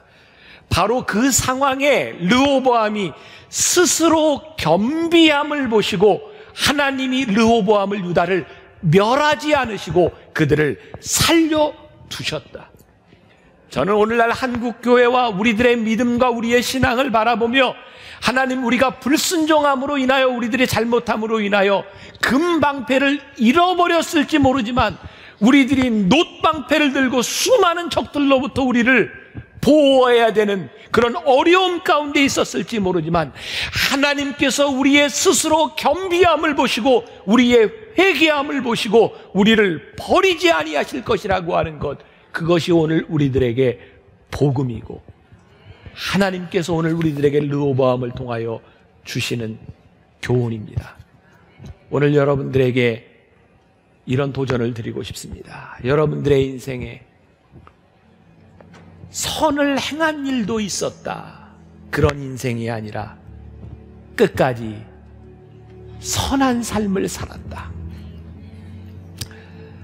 여러분들이 지금은 겸비하여 하나님의 은혜를 구할 때일지 모르지만 다시 하나님 앞에 심판을 받는 사람이 아니라 여러분들의 겸비함으로 인하여 끝까지 하나님과 함께 동행할 수 있는 사람이 되는 것, 그것이 하나님께서 우리들에게 말씀하시는, 오늘 우리들에게 이 말씀을 주신 이유가 아니겠습니까? 오늘 우리가 하나님 앞에 스스로 겸비합시다. 우리들의 부족함을 내려놓고 우리의 죄악들을 내려놓고 하나님 앞에 돌이킬 수 있는 시간이 되기를 간절히 소원합니다. 우리 같이 찬양을 들으며 여러분들이 믿음으로 여러분들의 삶을 겸비하며 돌이키는 시간이 되었으면 좋겠습니다. 이번 한 주간 저 스스로 좀 반성이 좀 있었습니다. 뭐냐면 제가 만나교회 담임 목사가 돼서 목회를 시작하면서 특별히 초신자들과 남자들, 하나님을 친밀하게 알지 못했던 사람들을 위한 그런 목회를 해야 되겠다 생각하고 시작을 했는데 오늘 10년이 이렇게 지나다 보니까 제가 기존에 우리 교인들에게 너무 익숙해지고 그래서 제가 복음을 전하는 방법도 너무 교인들 중심으로 이렇게 전하지 않았나 하는 생각이 들어요. 혹시 여러분들 가운데 지금 처음 예수를 믿는 사람, 처음 교회를 나오는 사람들이 있다면 여러분 지금부터 좀 마음을 열고 복음을 쉽게 받아들일 준비를 하면 좋겠다는 생각이 듭니다. 오늘 여러분들이 이해가 잘 되지 않아도 괜찮습니다. 조금 시간이 가면서 차츰차츰 이해가 될 것이기 때문입니다. 제가 좀 쉽게 여러분들에게 좀 풀어가야 되겠다는 생각을 했어요. 그런 의미에서 저는 여러분들이 당연히 이스라엘의 왕을 알고 있으리라고 생각했는데 어떤 분은 다윗이 성경에 나오는 사람이었어? 이렇게 묻는 사람도 있기 때문에 제가 지난주에 이어서 다시 한번 여러분들에게 말씀을 이해할 수 있는 기초를 좀 다지고 말씀으로 들어가겠습니다. 먼저 우리들이 기억해야 될 이스라엘의 첫 번째 왕이 누구였죠?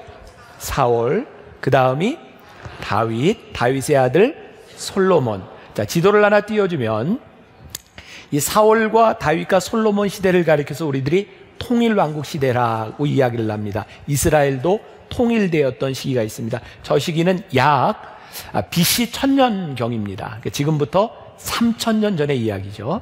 자, 그런데 저 나라가 갈라지게 됩니다. 지난주에 우리들이 갈라진 이야기를 들었고 여로보암과 르호보암이 이름이 아주 비슷하지만 전혀 관계없는 사람이다. 기억하시죠? 다음 지도 위에를 우리들이 북이스라엘이라고 불렀고 밑에를 남유다라고 불렀는데 다윗과 솔로몬의 정통성은 남유다를 통해서 이어집니다. 그래서 유다라고 하면 이스라엘 왕가의 정통성, 그러니까 예수님이 저 유다의 지파에 이제 속하게 되는 거죠. 지난주에 우리들이 솔로몬의 왕이었던 누구? 여러분들 제 마음을 아주 답답하게 만드시는군요. 네, 솔로몬의 아들이었던 르호보암을 통해서 우리들이 이제 남쪽 나라가 이어지는구나. 그리고 오늘은 북쪽의 여로보암에 대한 이야기를 이제 나누게 됩니다. 자, 여러분들이 앞으로 신앙생활을 하시는 데 있어서 그리고 제가 앞으로 이 왕에 대한 이야기를 10명 이상 더 할 겁니다. 다음 사람 왕들은 여러분들이 마음에 드는 사람만 기억해도 됩니다.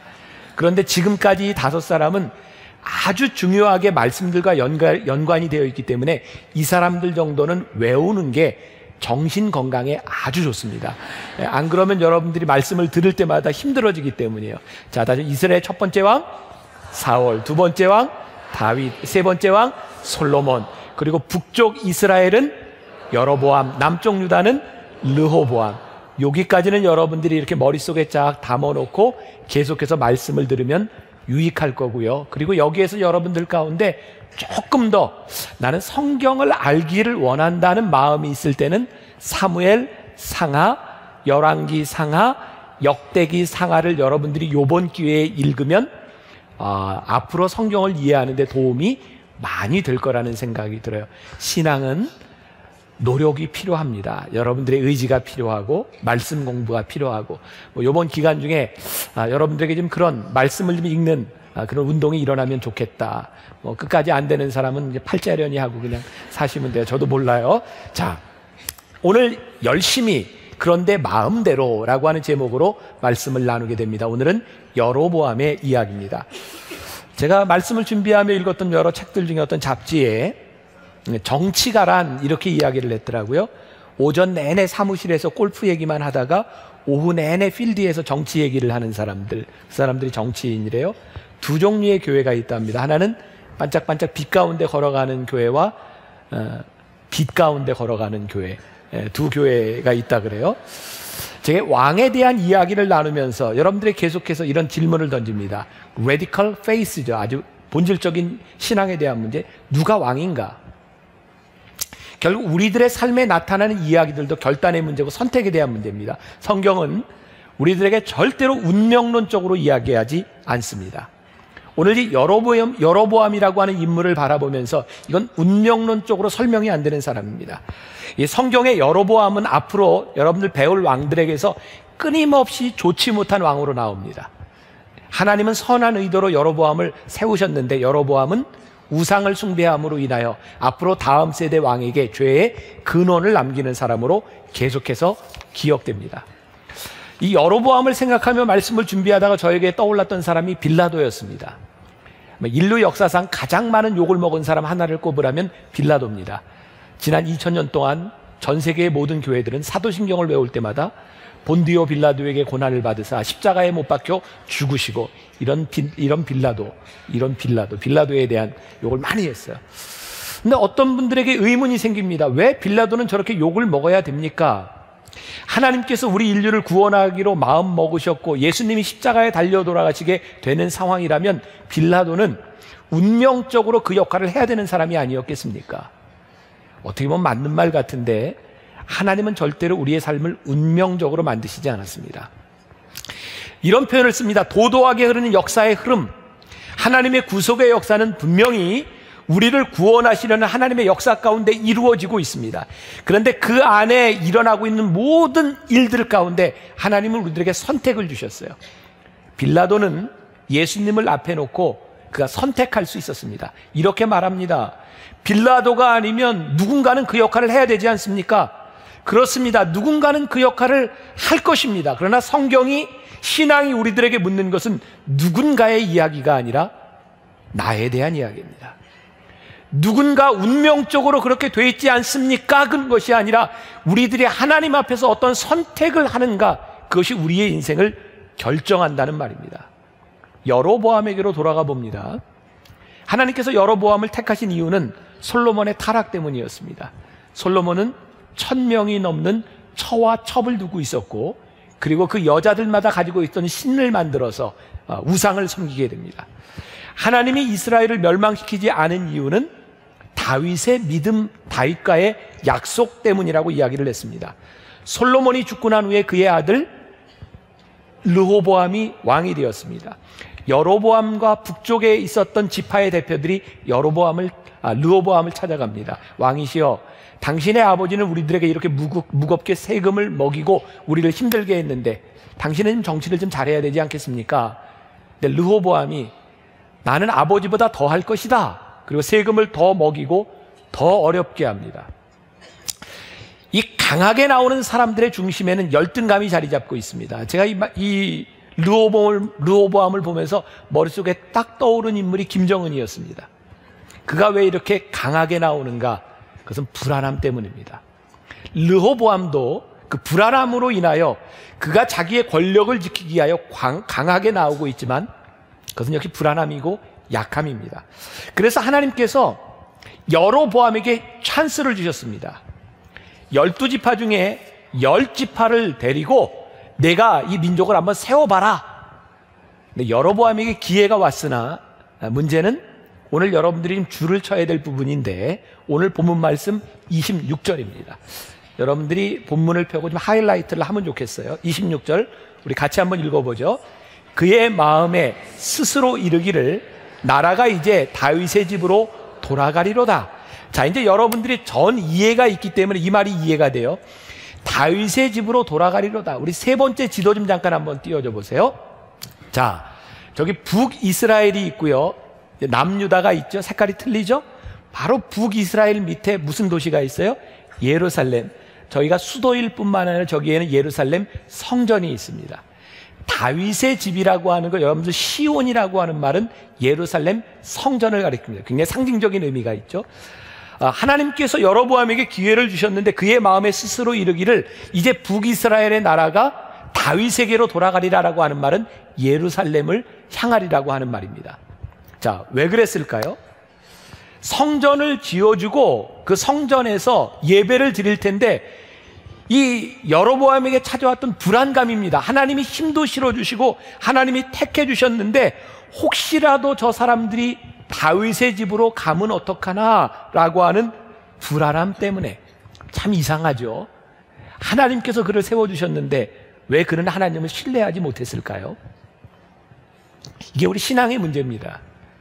하나님이 우리를 불러주셨는데 우리들이 하나님을 끝까지 신뢰하지 못하는 것, 그것이 우리로 하여금 불안하게 만듭니다. 그래서 여러분들에게 불안함이 찾아올 때는요, 그 문제가 여러분들 안에서 해결되는 것이 아니라 여러분들이 하나님을 바라보아야 합니다. 불안함의 해결. 혹시 여러분들 가운데 지금 불안한 분이 있을지 몰라요. 여러분들에게 찾아오는 두려움, 이것은 다시 여러분들이 하나님을 바라보아야 될 문제입니다. 이 여로보암이 그냥 이렇게 놀았던 사람이 아닙니다. 그는 정말 열심히 나라를 위해서 개혁을 시도합니다. 종교 개혁을 시도하고 나라를 세우려고 합니다. 아마 그는 이렇게 생각했을 겁니다. 하나님이 나에게 맡겨주신 이 나라를 하나님을 위하여 내가 세워보아야 되겠다. 근데 아무리 하나님을 위하여 일을 해도 그에게 찾아오는 불안감을 이겨낼 방법이 없는 겁니다. 왠지 아십니까? 우리는 우리의 힘과 능력으로 하나님을 위하여 하나님을 만족시킬 만한 능력이 없는 존재이기 때문입니다. 잘 구별하십시오. 하나님을 위하여 살아가는 것이 아니라 여러분들이 하나님 편에 서는 것이 중요합니다. 하나님 편에 서는 사람은 여러분들이 하는 일들과 여러분들의 삶이 하나님을 위하여 하게 되어 있습니다. 그러나 하나님 편에 서지 않고 하나님을 위하여 하는 일들은 얼마든지 잘못될 수 있는 일이 참 많습니다. 특히 여로보암에게 있어서 하나님이 그에게 주셨던 포지션, 권위라고 이야기할 수 있어요. 왕이라고 하는 지위, 그는 그것을 지키기 위해 불안합니다. 이거 누가 주셨습니까? 하나님이 주셨습니다. 하나님은 누구 편이십니까? 여로보암의 편이십니다.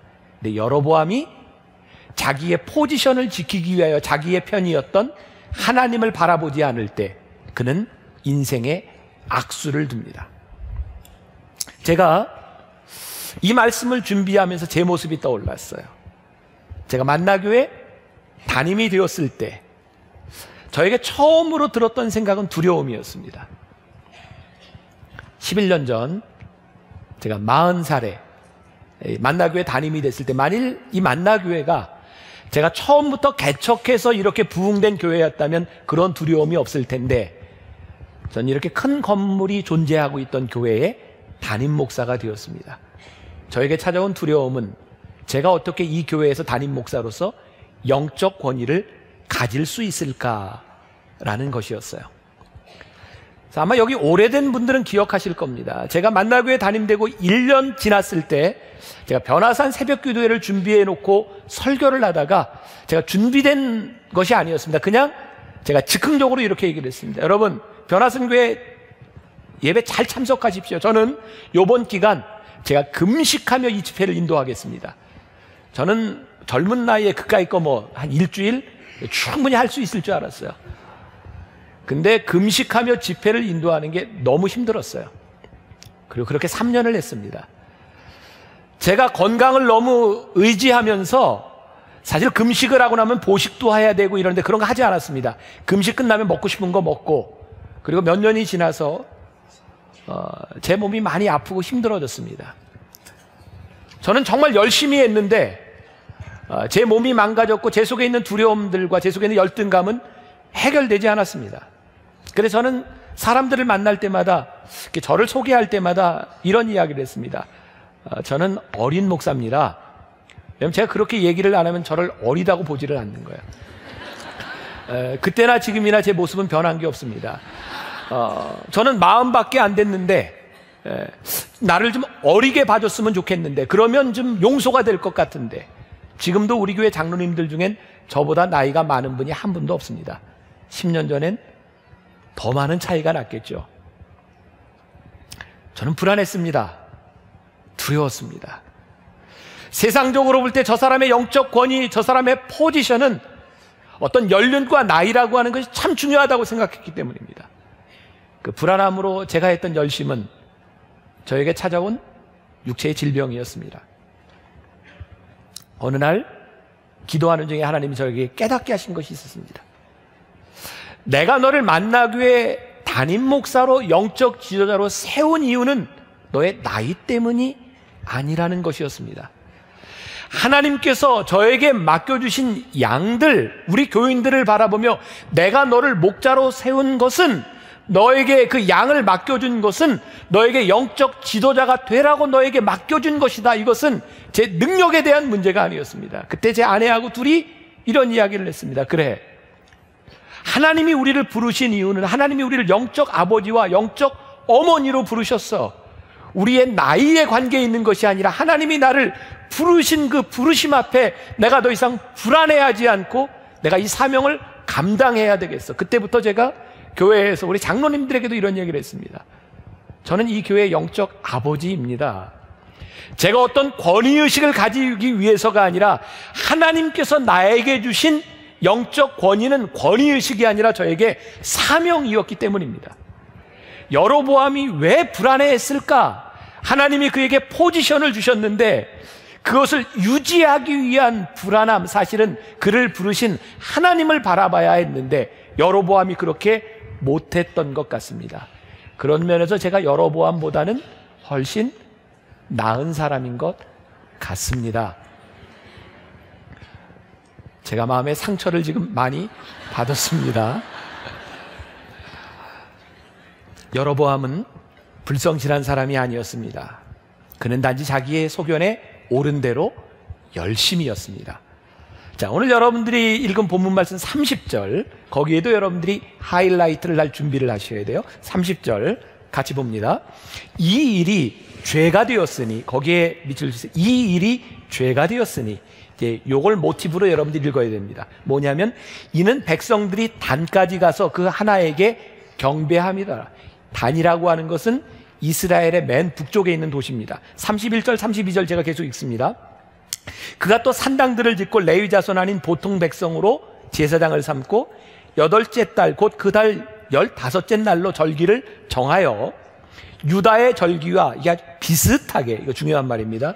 비슷하게가 문제입니다. 비슷하게 하고 제단에 올라가되 베델에서 그와 같이 행하여 그가 만든 송아지에게 제사를 드렸으며 그가 지은 산당에 제사장을 베델에서 세웠더라. 자, 이 일이 죄가 되었습니다. 무엇이냐면 첫 번째, 그가 백성이 베델과 단에서 제사를 드리기 위해서 금송아지를 만든 일이었습니다. 자, 여러분들에게 잘 구별해야 합니다. 금송아지는 다른 신이 아닙니다. 무엇일까요? 하나님의 형상입니다. 그들은 하나님을 본 적이 없습니다. 그래서 가장 귀한 금을 가지고 송아지의 형상을 만들어 놓고 이것이 하나님이다 그랬습니다.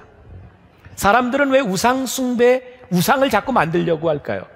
여러분, 우리의 마음 가운데는 형상을 만들려고 하는 그런 의지가 늘 숨어 있습니다. 제가 이유를 말씀드립니다. 형상을 만들어 놓고 그들이 이것이 하나님이다 라고 경배하는 순간 그들의 눈에 보이는 하나님 앞에서 그들은 신앙인입니다. 그들의 눈에 보이지 않는 하나님 앞에서 그들은 자유로워집니다. 우상 숭배의 특징은 우상이 있는 곳에서는 신앙인이지만 우상이 없는 곳에서는 비신앙인으로 돌아갑니다. 하나님께서 우리들에게 우상 숭배를 하지 말라라고 말씀하신 이유가 무엇이고 이스라엘 백성이 40년 광야를 지나는 동안 하나님이 성전 짓는 것을 허락지 않으시고 이스라엘이 떠날 때마다 그 막을 걷어가지고 하나님이 동행하셨어요. 하나님은 건물에 거하시는 분이 아니라 우리의 삶에 동행하시는 분이라고 하는 것을 명백하게 우리들에게 가르쳐 주시기를 원하셨습니다. 그럼 10계명 다 아시죠? 자, 다 같이 외워보겠습니다. 첫 번째 계명, 두 번째, 세 번째, 이제 이렇게 물어보지 않겠습니다. 스트레스 받으니까. 여러분들이 이제 마음에 조금 성경을 알아야 되겠다는 마음이 들면 구약개관에 신청을 하십시오. 거기에 구약개관이라고 하는 명저가 있습니다. 그 책을 지은 사람이 김병삼 목사입니다. 거기에 제 공부를 가르치면서 그 십계명도 쉽게 알게 신우이 안부 살간도 증탐, 신우이 안부 살간도, 나 외에 다른 신을 우상을 내 이름을 망령되이 신우이 안식일을 부모를 안부 살인하지 말라, 간음하지 말라, 살간도 증탐, 신우이 안부 살간도 증탐. 10개의 이 10계명이 있는데 요즘 새로 나온 11계명이 있는 거 아시죠? 뭡니까? 죄를 짓더라도 들키지 마라. 그런데 12계명이 새로 나와서 이게 최신 겁니다. 들키더라도 같은 교회 교인에게는 들키지 마라. 자, 왜 하나님께서 우상을 만들지 말라고 했을까요? 나는 너희들이 보지 않는 곳에서 나는 너희와 동행한다는 거예요. 우리가 우상을 만드는 순간 우리의 신앙이 이분법적이 됩니다. 신앙은 삶입니다. 여로보암이 산당을 짓습니다. 산당이 무엇인가요? 마치 옛날 마을 가는 곳마다 있는 성황당 같은 것이고요. 제가 어렸을 때 기억이 나는 게 시골에 저기 외갓집에 이렇게 갈 때면 입구에 이렇게 장승도 세워져 있었고, 시골에 가면 이상하게 생긴 나무에는 꼭 사람들이 가서 뭘 올려놓고 절을 합니다. 이상하게 생긴 돌에도 사람들이 만들어 놓고 절을 합니다. 그래서 사람들이 이렇게 생각하죠. 이 이상한 게 뭔가 효염이 있어. 마치 금송아지를 만드는 것처럼 굉장히 신심이 좋은 것 같은데 그게 우상숭배죠. 그것이 있는 곳에서는 섬기고 그것이 없는 곳에서는 자유로운 것. 또 하나의 죄가 무엇입니까? 오늘 이 여로보암의 문제는 하나님을 섬기는 일을 아주 유사하게 만들어 놨다는 거예요. 유사종교, 다른 말로 사입이라는 말입니다. 비슷한 사람을 제사장으로 세우고 비슷한 날을 정해서 제사를 지나게 합니다. 자격이 없는 사람을 비슷하게 만들어서 자격 있는 것처럼 꾸밉니다. 이스라엘 백성들이 저 예루살렘으로 가는 것을 막기 위하여, 대리 만족을 얻기 위하여 산당을 짓고 비슷한 사람들을 세웁니다. 만약에 여로보암이 신앙의 본질을 이해했더라면 이렇게 행하지 않았을 겁니다. 왜? 하나님이 예루살렘을 그들에게 허락하셨으나 하나님은 예루살렘에 거하시는 분이 아닙니다. 여로보암이 하나님이 어떤 분이신지를 알았다면 두려워하지 않았을 것입니다. 왜 예루살렘 이스라엘에 있는 10지파가 다윗의 집으로 돌아갈까 전전긍긍했을까? 하나님을 잘못 이해하고 있었어요. 하나님은 장소에 계신 분이 아닌데 내가 그것에 금송아지를 만들지 않고 따로 산당을 만들지 않아도 하나님은 그를 세우신 하나님은 그와 동행하시는 하나님인데 그가 그것을 믿지 못함으로 인하여 불안해지기 시작했어요. 제가 조금 무서운 이야기를 합니다.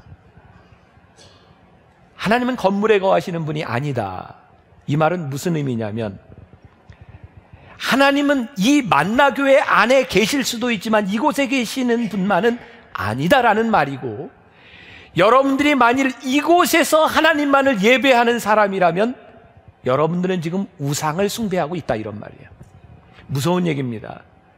여러분들이 여기서 예배 드릴 때 하나님 앞에 섰는데 이 성전을 나가면서 여러분들 앞에 하나님이 계시지 않다면 여러분들은 이 성전에서 우상을 숭배하고 나가는 것이다, 이 말입니다. 교회는 절대로 우상이 될 수 없는 것입니다. 여러분들 착각하지 마십시오. 우리가 이 교회를 이렇게 크게 짓고 여기서 이렇게 예배드리고 영상과 음향을 이렇게 갖추고 예배를 드리는 것은 하나님의 위대함을 증명하기 위해서가 아닙니다. 우리가 이 교회 시설을 만들어 놓은 것은 하나님 때문이 아니라 오늘 예배를 드리는 여러분들 때문입니다. 왠지 아세요? 일주일을 하나님과 동행하며 살아갔던 믿음의 공동체들이 모여서 하나님을 고백하는 공동체가 교회입니다. 여기에만 하나님이 계시기 때문에 이것이 교회다가 아니라 하나님과 함께 동행했던 믿음의 사람들이 함께 믿음을 고백하는 공동체가 교회입니다. 그러므로 교회의 건물과 교회의 시설이 하나님과 관계된 것이 아닙니다. 이것은 우리와 관계된 일입니다. 저도 우리가 분명히 깨달아 알아야 되는 것 중에 하나가, 우리가 이렇게 좋은 시설을 가지고 예배를 드리는 것은 하나님 때문이 아니라 우리 때문이라고 하는 것, 우리들이 기억해야 합니다. 유사 종교들 사이비가 무슨 일입니까? 자기 문제만 해결되면 됩니다. 제가 또 한 번 무서운 얘기를 드립니다. 여러분들이 오늘 예배를 드리면서 여러분들이 사이비인가 아닌가는 오늘 이 예배 시간이, 그 예배가 만나 교회가 여러분들에게 결정짓는 것이 아니라 여러분들의 신앙의 문제입니다. 사이비의 특징은 내 문제만 해결되면 돼요. 만약 오늘 여러분들이 여러분들의 문제, 여러분들의 불안함, 여러분들의 질병, 여러분들의 가난함, 이 문제만을 가지고 하나님 앞에 나와서 하나님 이 문제를 해결해 주세요, 그 문제가 해결되는 것으로 끝이라고 생각한다면 여러분들은 사입입니다. 예를 들어볼게요. 어른들은 기억하실 겁니다. 옛날에 우리나라에 전도관이라고 하는 이단이 굉장히 성행했습니다. 박태선, 그분이 하나님의 이름으로 정말 많은 사람들의 병을 고쳤습니다. 한강 백사장에 얼마나 많은 사람들이, 수만 명의 사람들이 모였었는지 몰라요. 근데 우리가 그를 사입이라고 이야기하는 것은 거기에 모인 사람들 모두가 모인 이유가 병을 고치기 위해 모였다는 겁니다. 병은 하나님만 고치시지 않습니다. 무당 구슬에도 병이 낫습니다. 의사들 많은데 의사도 병 고칩니다. 병 고치는 것이, 그것이 신앙의 목적이 되어버릴 때, 그게 그 길을 찾는 사람들이 올 때 유사종교 사이비가 됩니다. 하나님이 병을 고치시는 이유를 알기 시작할 때 그것이 믿음입니다. 구원파가 왜 사입인지 아십니까? 그들이 이렇게 얘기할 겁니다. 우리 구원받았다는데, 예수 믿는 게 구원받기 위함인데, 그래서 구원을 받으면 모든 것이 다 해결된다고 생각합니다. 아닙니다. 하나님이 우리를 구원시키시는 이유가 있습니다. 구원받은 자로 살아가도록 우리를 구원하시는 겁니다. 우리들이 한 가지 목적에 내 문제만 해결되면 된다라고 생각할 때 바로 여로보암이 지었던 것과 같은 무서운 죄를 짓습니다. 유사 종교가 될 수 있습니다. 아주 무서운 일입니다. 제가 여러분들에게 너무 무섭게 질책하는 것 같지만, 이거 우리들 radical faith, 본질적인 신앙으로 우리들이 돌아오지 않으면 우리들이 우상 숭배할 수 있다고 하는 게 얼마나 무서운 일인지 모릅니다. 비슷한 것, 유진 피터스는 메시지 성경에서 이렇게 이야기를 합니다. 그가 능숙하게 제사를 드렸다. 능숙하게 제사를 드렸는데 거기에 하나님이 계시지 않은 겁니다. 여러분들 이번 한 주간 이 말씀을 묵상하세요. 요한복음 4장 23절과 24절 말씀 적고 꼭 묵상했으면 좋겠습니다. 요한복음 4장 23절과 24절 말씀 같이 한번 봉독해 보겠습니다. 아버지께 참되게 예배하는 자들은 영과 진리로 예배할 때가 오나니 곧 이때라. 아버지께서는 자기에게 이렇게 예배하는 자들을 찾으시니라. 하나님은 영이시니 예배하는 자가 영과 진리로 예배할지니라. 저에게 찾아온 또 하나의 두려움이 있습니다. 두려움은 나쁜 게 아닙니다. 두려움을 우리가 해결하려고 하는 것이 문제지, 두려움이 찾아올 때 하나님을 바라보면 됩니다. 제가 목회를 하면 오래 할수록 제가 너무 능숙해지는 것이 아닌가. 오늘 새벽에도 저는 제가 준비한 이 말씀을 들고 어머니 기도실에 혼자 갔습니다. 저 굉장히 미리 준비하는 스타일이라 이 원고 한 6개월 전에 완성된 원고입니다. 중간에 한번 또 고쳤고 이번 주 내내 월요일부터 이 원고를 보면서 제가 거의 다 외웠습니다. 그런데도 주일 새벽이 되면 이 원고를 붙들고 다시 어머니 기도실에 가서 기도할 수밖에 없는 겁니다. 왜냐하면 저에게 두려움이 있기 때문입니다. 오늘 새벽에도 저는 똑같이 기도했습니다. 하나님, 저 붙들어 주세요. 하나님, 저 붙들어 주시지 않으면 제가 어떻게 이 말씀을 전하겠습니까? 하나님, 저 붙들어 주세요. 그리고 제 마음에 소원이 있습니다. 제가 설교자로서 강단에 설 때 하나님, 제가 더 이상 설교할 때, 설교를 준비할 때 제 마음에 떨림이 사라진다면 하나님, 강단에 세우지 마세요. 하나님께 예배드리는 것은 우리의 능숙함이 아닙니다. 비슷함이 아닙니다. 제가 오늘 여러분들에게 무서운 이야기 하는 겁니다.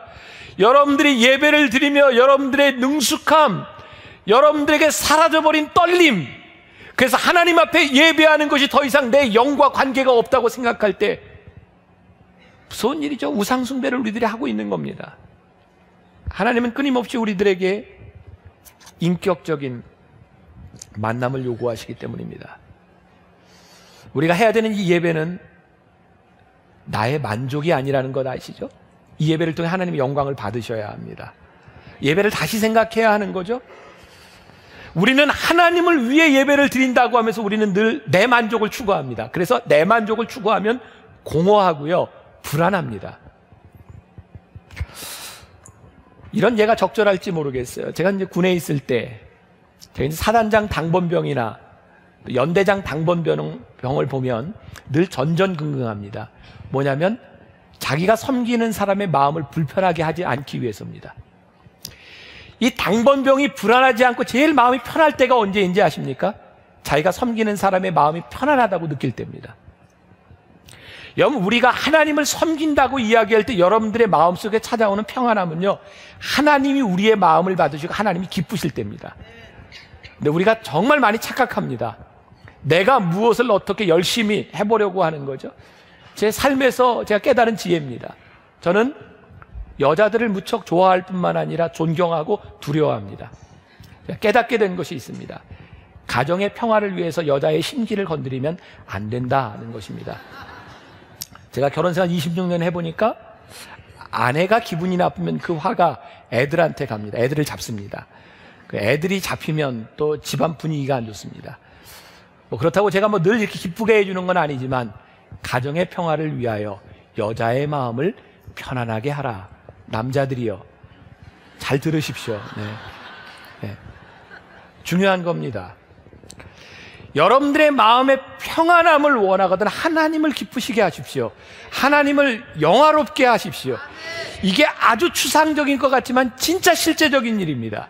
여러분들의 삶에 하나님께 영광을 돌리는 옳은 일, 여로보암의 문제는 무엇인가?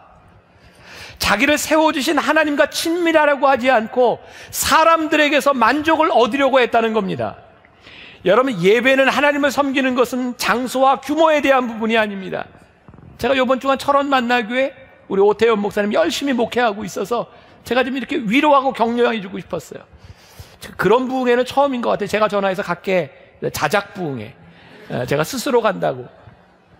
우리 교회 장로님 몇 분, 우리 권사님 몇 분, 한 16명의 남자들이 함께 갔습니다. 그분들 중에 정말 오랜만에 그렇게 작은 교회에서 예배를 드려봤을 겁니다. 제가 하는 말을 철원 만나교회 성도들이 듣지 않기를 제가 바라는데 진짜 찬양도 못하고요, 성가대도 못하고요, 그리고 교인들이 이제 예배 꽉 차서 앉아있는데 제가 만나교회에서 설교할 때는 정말 자유롭게 합니다. 여러분들 표정을 보면 제가 하는 말을, 언어를 이해할 것 같기 때문입니다. 거기에 앉아있는 연세든 분을 바라보며 내가 이 말을 어떻게 할까 정말 힘들었던 예배, 근데 그 예배가 너무 좋은 거예요. 같이 있었던 우리 장로님들과 권사님들이 너무 좋습니다. 우리가 깨닫는 것이 있습니다. 예배는 규모에 대한 문제, 금송아지에 대한 문제가 아니라 우리의 신령과 진정으로 하나님 앞에 드리는 그 마음 가운데 있는데 우리가 이것 잃어버리고 살 때가 참 많다. 우리 인생의 문제는 내가 얼마나 열심히 살았느냐가 아닙니다. 하나님께서 얼마나 내 삶을 보고 기뻐하시느냐에 대한 문제입니다. 제가 얼마 전에 제 페이스북에 아침 묵상글을 썼습니다. 뒤죽박죽 영성이라고 하는 제목으로 썼는데 제가 좀 읽어드리려고 합니다. 제가 써놓고도 너무 좋아요, 글이. 그래서 이거를 말로 하는 것보다 그냥 그대로 읽어드리는 게 좋겠다. 좀 읽어드릴게요. 우리 크리스천들에게 로망이 있습니다. 영성 혹은 영적인 삶. 근데 마이클 야코넬리가 쓴 영성이라는 책에서 제가 새로운 인사이트를 얻었습니다. 무능함, 가식, 필사적, 미완성 같은 단어들이 영성과 관계에 있다는 것입니다. 우리가 스스로 영적이라고 생각하는 것이야말로 철저하게 위선적일 수 있다는 생각이 듭니다. 마이클 야코넬리의 어린 시절 예배 시간에 있었던 일을 적어 놓았습니다. 지적장애를 가진 아이가 예배 시간에 성경 봉독을 위해 앞으로 나갔을 때, 다른 사람보다 몇 배의 시간을 들여 열심히 성경을 읽었을 때 다행스러운 것은 지적장애를 가진 이 소녀가 회중들의 지겨워하는 모습과 그를 경멸하는 얼굴을 눈치채지 못했다는 것입니다. 예배를 마치고 그 교회 담임 목사님은 교회 대표들에게 불려갔습니다. 어떻게 저런 아이가 성경을 읽을 수 있나요? 예배는 저런 아이가 성경을 읽는 것이 아니라고요. 조심하세요. 여기서 제가 이런 질문을 던졌습니다. 필사적으로 성경을 읽으려고 하는 그 아이의 모습, 그 성경을 읽는 만족감의 영성이 있을까? 영적인 예배를 위해 떠듬거리는 아이를 경멸하며 바라보는 지적인 사람들에게 영성이 있을까? 저는 이런 글을 쓸 자격이 없습니다. 저는 정돈되지 않는 예배를 참아내지 못하는 사람입니다. 물론 하나님 앞에 노력하고 최선을 다해야 하지만 그렇게 하려고 해도 하지 못하는 사람들의 영성을 제가 보지 못했기 때문입니다. 우리 예배 시간에는 장애인들이 여럿 있습니다. 휠체어를 타고 와서 누군가에게 방해가 될지 모르지만 그 불편함 속에 있는 영성을 보아야 할 것 같습니다. 예배 시간에 아이를 데리고 들어와야만 하는 엄마의 간절함 속에 영성이 있지 않을까요? 교회가 커가면서 제일 많이 하는 말입니다. 질서, 정돈, 정숙, 거룩, 이런 말들입니다. 이런 말들로 보이지 않는 영성을 뒤엎어버리지 않았으면 좋겠습니다. 왠지 정돈된 영성이 아닌 뒤죽박죽 뒤엉킨 영성 가운데 주님이 함께 하시는 모습이 보이는 듯합니다. 잘하는 이야기를 하나 소개합니다.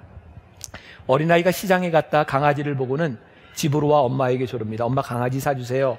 안 돼. 강아지를 사주는 건 좋은데 누가 돌보고 키울 건데, 엄마 약속해요. 제가 할게요. 아이는 엄마에게 돈을 받아 강아지를 사러 왔습니다. 우리 안에는 4마리의 강아지가 있었고 아이는 유심히 살피다 그 중에 다리를 저는 강아지를 골랐습니다. 주인 아저씨가 아이에게 말합니다. 얘야, 그 강아지는 잘 걷지도 못하고 놀지도 못해. 다른 강아지 골라. 하지만 아이는 단호하게 말합니다. 저 구석에 있는 강아지를 살 거예요. 선택받을 수 있는 자격을 박탈당한 강아지의 결함이 아이로 하여금 그 강아지를 선택할 수밖에 없도록 만들었습니다. 그냥 뒤죽박죽 영성이라는 말이 생각났습니다. 너무나 당연하고 정돈된 삶의 선택이 아닌 정상을 벗어난 곳에서 말이죠. 그 영성을 생각해 보게 되었습니다. 진정한 영성이란 무엇일까? 제가 이 글을 쓰고 어떤 분이 댓글을 올렸습니다. 다 읽지는 못합니다. 우리 교회를 다니는 분인데 아이를 데리고 지방에 내려가서 예배를 드리게 되었답니다. 그 지방에서 제일 큰 교회를 들어가서 예배를 드리게 되었는데 정말 그날따라 간절함 때문에 아이를 안고 본당 안에 들어가 있는데 어떤 권사님이 와서 이야기하더래요. 안 돼요. 아이를 데리고 본당에 들어오면 안 돼요. 목사님 설교하시는 거 녹화하는데 아이 울면 큰일 나요. 이거 TV 녹화 중입니다.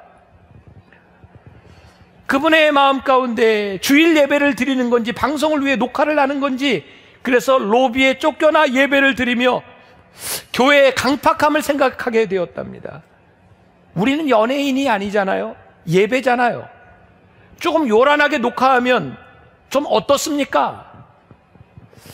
우리들이 그동안 많이 생각해왔던 예배는 이래야 돼 라고 하는 우리의 생각 속에 갇혀버린, 지금 이 시간에 화면, 카메라가 켜져 있고 여러분들의 모습이 세계 곳곳에 방송이 됩니다.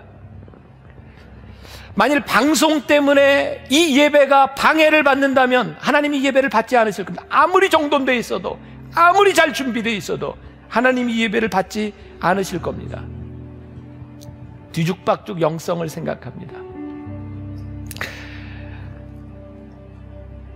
마음에 상처 받으라고 하는 얘기하면 절대 상처받지 않았어요. 예배드리는 여러분들 가운데 이렇게 커피나 차를 들고 오는 사람들 때문에 우리 연세 많은 분들이 굉장히 불편해합니다. 아이를 데리고 들어오면 조금 불편한 것 때문에 많이 힘들어합니다. 근데 저는 하나님 앞에 이런 결심을 합니다.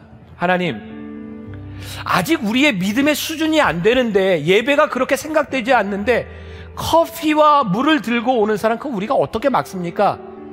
믿음이 들어갈 때까지 기다리는 마음을 우리들에게 주세요.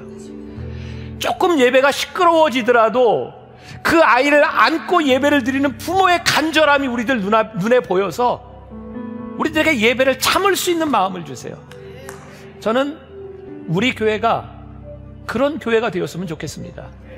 내가 조금 불편해도, 내 마음에 좀 들지 않아도 내 눈에 보이는 영성 때문에, 내 열심과 내 만족이 아닌 하나님의 마음 때문에 우리들이 보아질 수 있는 것, 우리들에게 보이는 것, 하나님께서 우리들에게 보고자 하는 모습, 그것이 여러분들에게 영성이 되고 여러분들의 예배가 되었으면 좋겠습니다.